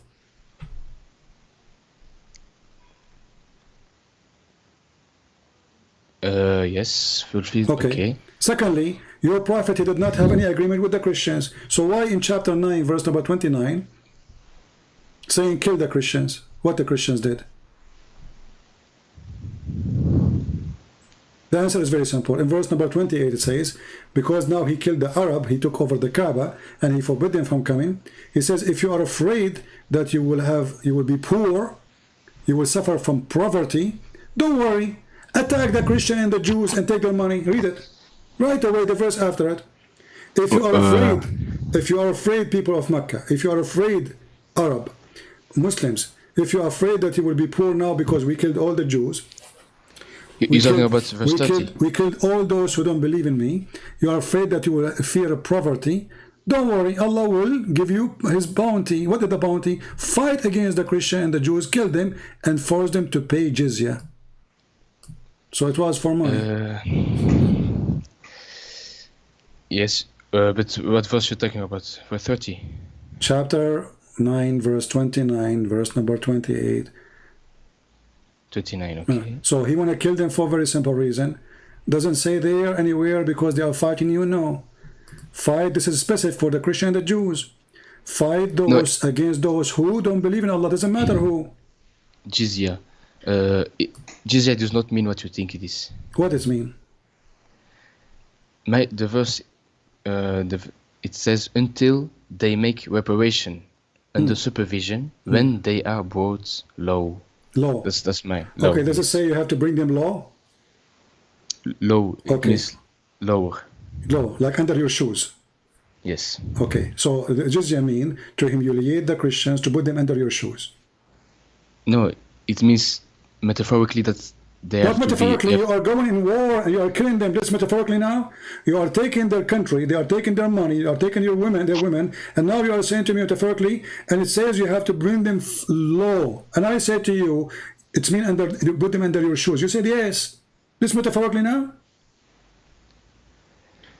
Wait. Let me just process the verse. Metaphorically.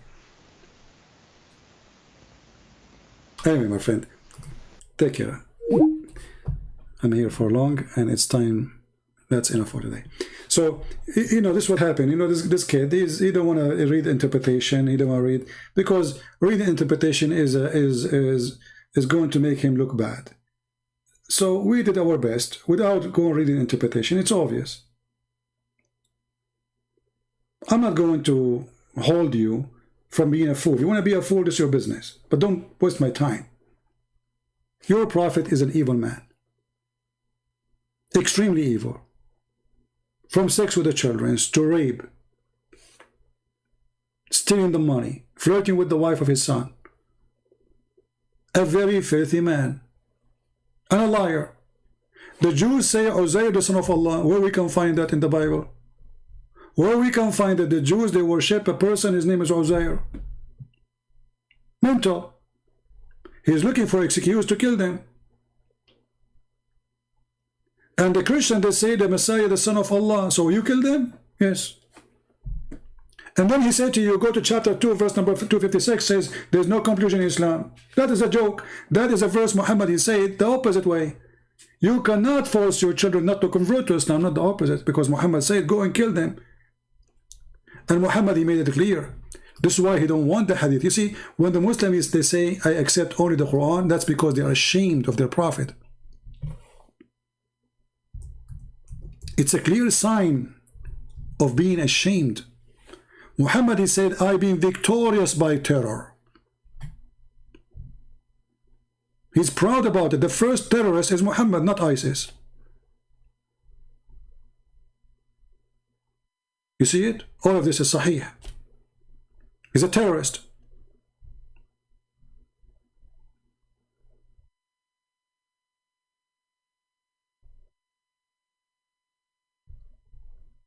If Muhammad exists right now, in our time, our Marines will be hunting his ass with no mercy. And they will send the dog like they did to the Caliphate to get him from his tail. This is Muhammad. He is the first terrorist. You see, they lie when they say ISIS are not Islam. When Muhammad is saying, I am the first terrorist.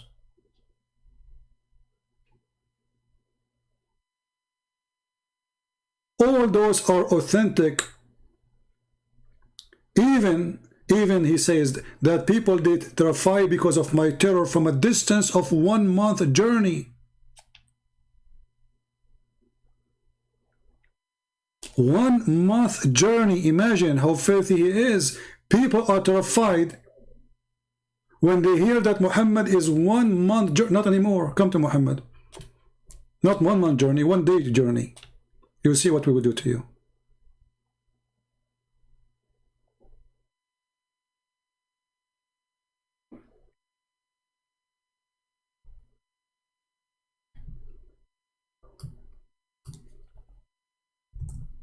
Muhammad, he says, I've been ordered to kill all mankind. The Muslim Abdul, he's smart, he says, oh, it says to fight all mankind, not to kill. To fight, to kill them. I've been ordered to kill all mankind until they say I'm a prophet. All mankind. People who fought him, don't fought him, doesn't matter. That's why ISIS are going all over. And he put conditions. Not only you have to say Shahada, you have to pray. Not only you have to pray, you have to pay him. Not only you have to pay him, you have to eat as he eat. Not only you have to eat as he eat, you have even to say what he say. And then and only then their blood is safe from the filthy Muhammad. Criminal.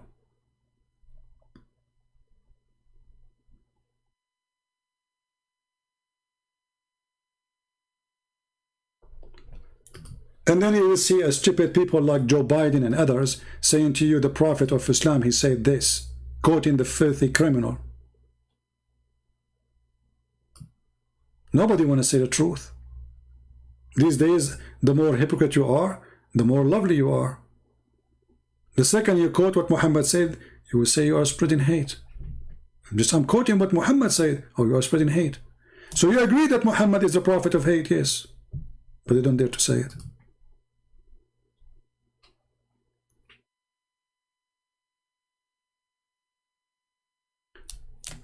I consider anyone who don't believe in the hadith and tafsir is out of Islam already. Actually, Muslims, they have fatwa about it, that somebody don't believe in the hadith, he is not a Muslim anymore. He is an apostate. And this is a very good thing, by the way. They feel ashamed of their prophet, so they want to delete the biography of their faithful prophet. And then they try to hide behind the book, it's called the Quran, so they can play with the meaning, but they cannot do that. The Quran is the most stupid book ever. When the Quran says sperm coming from the backbone, and the Muslim, they start saying, oh no, it doesn't say there, it says from the backbone, it says from the side of its. Actually, there's a Muslim, he posted there in one of the comment. Let me see which one. Yeah, I think I did not copy it.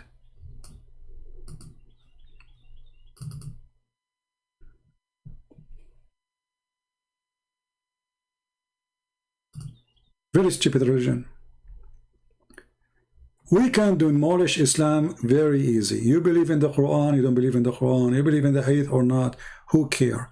We have tons of evidence that Muhammad is a fraud. All cult leaders, they share one thing. They want your money and they want your wife panty. All of them. And Muhammad is no exception.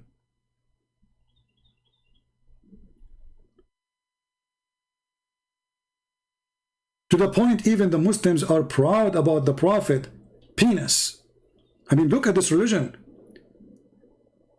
They are forced into sexuality, and that supposedly will prove that Muhammad is a prophet. The Prophet used to do boom boom to his wives, and they go like in their speeches in their houses, speak about how powerful the Prophet was. He used to do boom to all his wives in one night, and then we find that Muhammad, he did not. Muhammad, he can't even have sex with one of his women. And the reason he was exaggerating in his lies about how many women he can sleep with, because simply he have a problem. So he speak about it thinking that he will cover the news about him, he cannot have sex.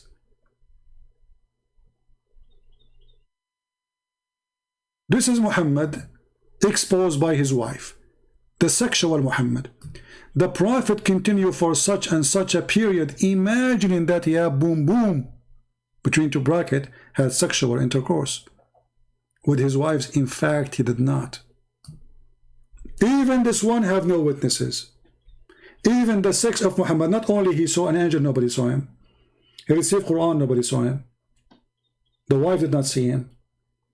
The wife, if not, she didn't even hear the angel talking to him. There's no witnesses of anything. But even sex have no witnesses? Yes, there's no witnesses. Muhammad never had sex. And they excuse that Muhammad under black magic, we laugh. What black magic? A Jewish guy, he controlled the penis of the Prophet? I mean, aren't you ashamed even to say it? That somebody took some hair from the private part of Muhammad and he made magic over him? So his penis is not functioning? And what kind of God he could not protect his Prophet from black magic? And why all those things happen to Muhammad only?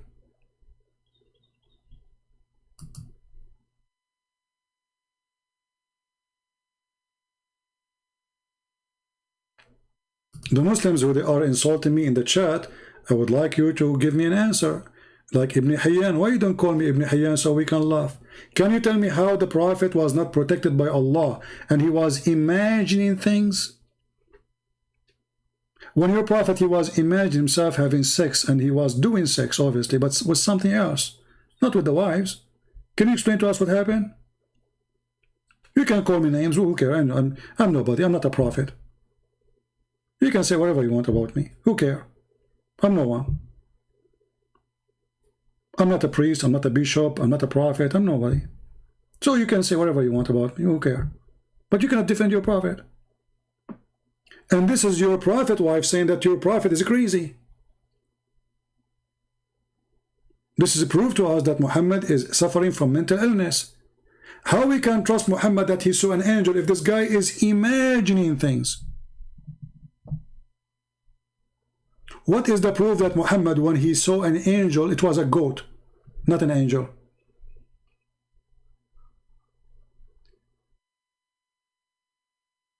Huh? And actually, everything Muhammad he say prove that he's mental illness person. Like, here we go, he's teaching you about farting. If you pray and you fart, don't leave the prayer until you hear it and smell it. So until everybody is screwed around you? Is that the teaching of God? The farting prophet, he's expert. When you say Allahu Akbar, shaitan start farting, here we go.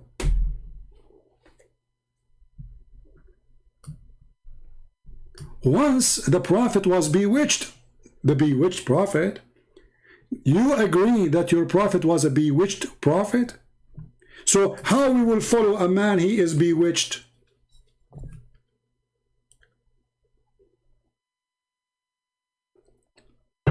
Any Muslim can tell me? You come to me and you are a Muslim and you show me that you follow a prophet he was bewitched. And then you say to me, so he began to imagine that he had done a thing, in fact, he did not do. For how long?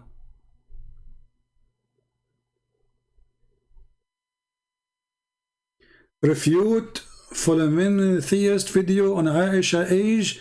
If you have guts, my friend, I do not need to. Here we go. I can refute him in 2 seconds. Here we go. This is your stupid book. Refute, guys. Refute. Can you refute Aisha age? Yeah. You're trying to say your name here so you can be famous. This is the same guy who make a video. Come in here because nobody go to see his video. Yeah. I do not need to refute him.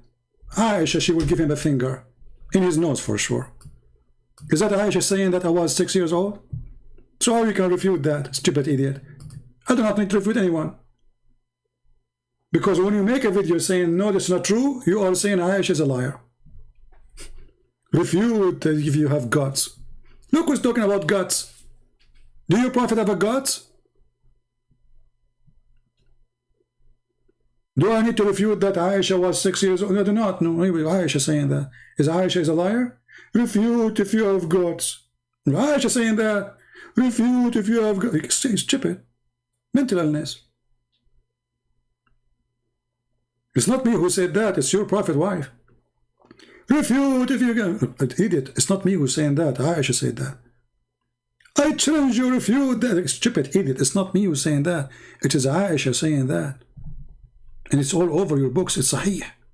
Look how Sahih it is. Sahih. Sahih. Refute if you can do that. Stupid. Refute. Idiot. You're not going to refute me. You have to refute Aisha. And look like the one who slept with Muhammad himself. She did not know her age. A guy who come 1,400 years after, he will refute Aisha. He will correct her. Aisha is stupid. You did not have sex with the Prophet at that age. Come here, Aisha. Come here. No, here. Sit in my... Yeah, here. Okay. Aisha, listen. I want you to go and change the hadith. Okay? Because the Prophet did not have intersexual intercourse with you at that age. Okay. Now Aisha, she's going to come and she will go. The Prophet, he married me when I was 6 years old and he consummated the marriage when I was 9. I told you, don't change it. You want to refute me, you idiot? Stupid people. And suppose he's excited. Refute. Turkey. You're like Erdogan. Big mouth, but his country is bankrupt. He speaks too much, he makes too much noise, so the European Union, they give him money. Because his country is dying. He make too much problems, so they give him, come on, I will give you $500 million, okay? Just sit down, don't make problems. Make noise. But your fart will never become a cloud. Trust me. The follower of the Prophet of farting. The only one who made a connection between farting and his God is Muhammad.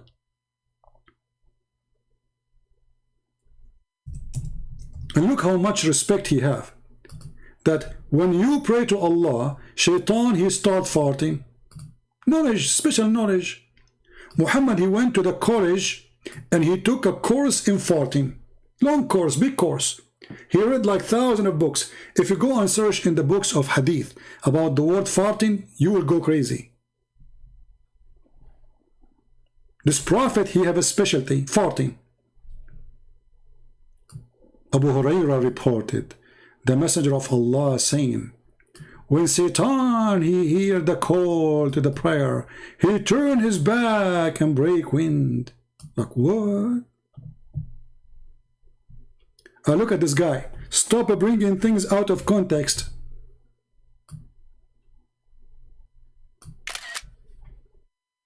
I did? Out of context?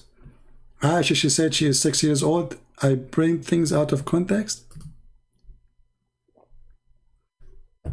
Poor guy trying to promote his channel. Nobody is going there.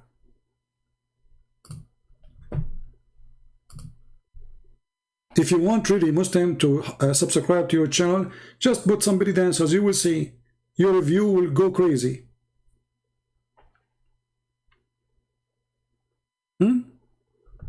How the Prophet, he noticed that when Shaitan, he heard the prayer, he fart. And why Shaitan he fart? And how he can fart?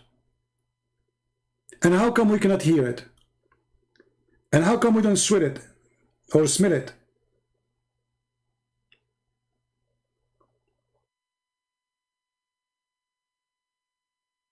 Very strong in knowledge, you know, the Prophet, he knows a lot. Nobody can beat the Prophet of farting with his farting knowledge. If you go right now and search in YouTube about what to do if you fart in the mosque, you will find thousands of videos. You know the Shia al-Khomeini, he said to the Sunni, you have an extreme huge library if what is under the belt and down, which means insects and farting, and you know, supposedly the Shia is better.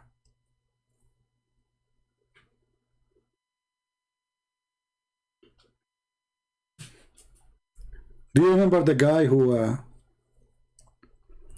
was teaching the Muslims about farting, about what Shaitan he do to you when you go to the bathroom? How the Prophet he knew those things unless he is true prophet? And the funny, the Muslim, they have tons of videos about science in the Quran. Science. True story. The Quran is full of science.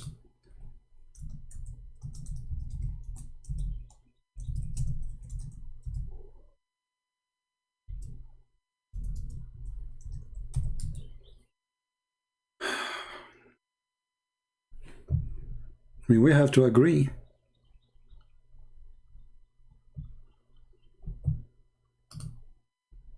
Hadith of Tirmidhi, it says, yeah, when you give the adhan, the shaitan, he not only runs, but the hadith says, lahu durat. You know what durat is?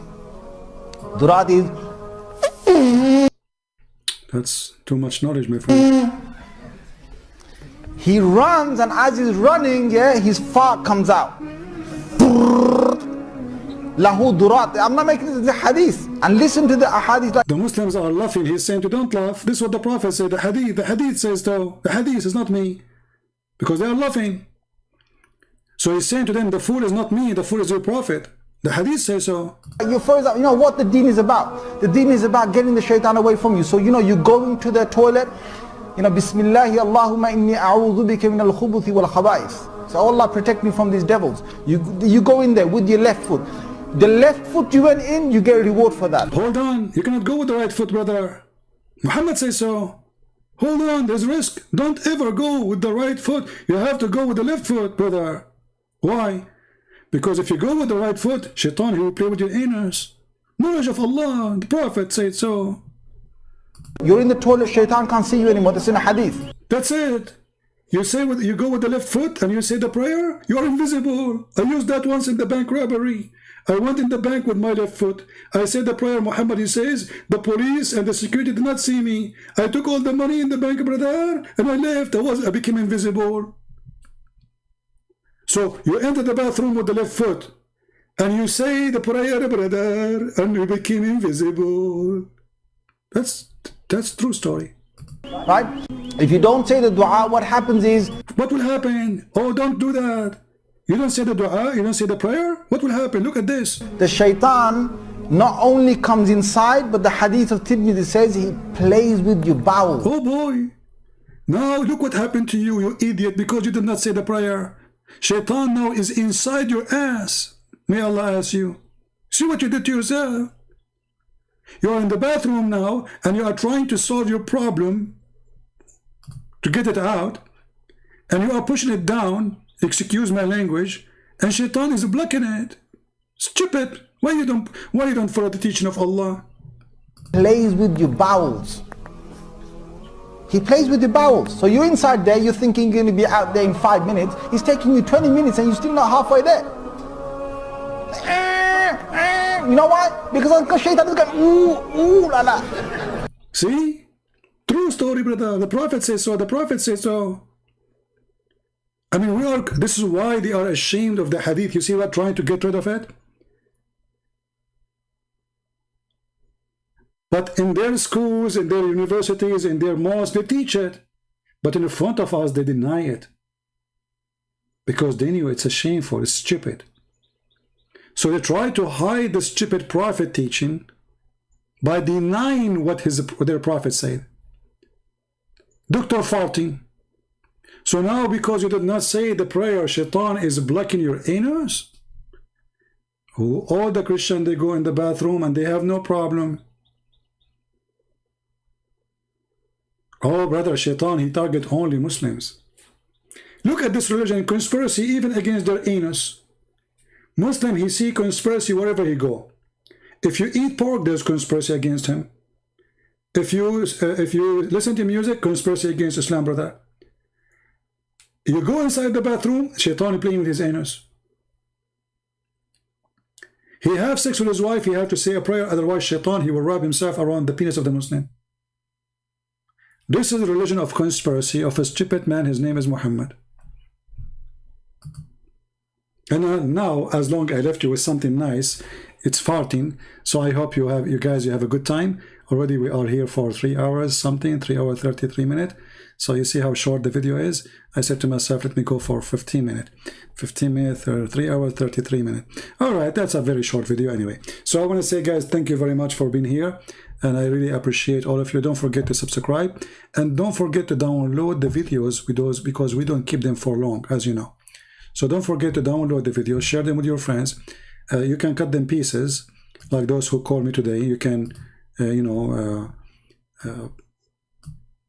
cut the video, make it only their call if you want.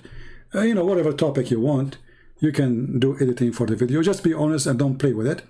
And add subtitle, translate your language, whatever you want. Let the whole world see what Islam is about. Islam is made by a stupid man, and he have nothing good except stupidity, unless stupidity is good for you. Sometimes stupidity is good. Sometimes honestly, I wish I'm like stupid. Stupid, you put your head, you sleep right away. Life for you is just to eat, whatever. I mean, life is very simple, and you just live like nothing. Nothing to think about. Stupidity sometimes is comfort. And maybe this is why they are staying in this religion. Because stupidity brings comfort. Thinking will bring headache. It's too much. It's harmful to a brain never been used. How you can make a brain work again after years of rust? It's not easy. But my friend, we are here with the help of the Lord, and He will take your rust away. All those Muslims we speak to them today, including the idiot one, we hate none of you. We are here to help you. We are not against you. We are against stupidity. None of us is against the Muslims. We are against Islam because Islam is a stupid religion, dangerous religion. Islam is anti-human, anti-security, anti-health. I mean, imagine a religion promote drinking piss of the camel. Suddenly, drinking wine is a sin and drinking piss is a blessing from Allah. Everything is awkward in this cult. So, until I see you again, I say, may the Lord bless you. Pray for the Muslim to see the truth, and the truth will set them free. Don't hate them, help them, and this is what we do. We fight against the terrorists, yes. We are peaceful with people of peace, yes. We love to save Muslims, yes. But that does not mean giving hugs. That's mean to have a person saying the truth as it is, not by compromising and being hypocrite. Today, sadly, many Christians, they think that a good Christian is somebody he is hypocrite. Somebody he say Islam is good, just to preserve peace, supposedly. That will not make peace happen, my friend. You are just putting dust over your own eyes. Islam is evil, no matter what you say. Saying it is peace will not change the fact that you are an idiot and Islam is not peace. Never be politically correct. It's an illness, it's a sickness. Not me for sure. Thank you. May the Lord bless you. Until we see you soon again. Christ is Lord. Islam is false. And we prove it every day. Take care.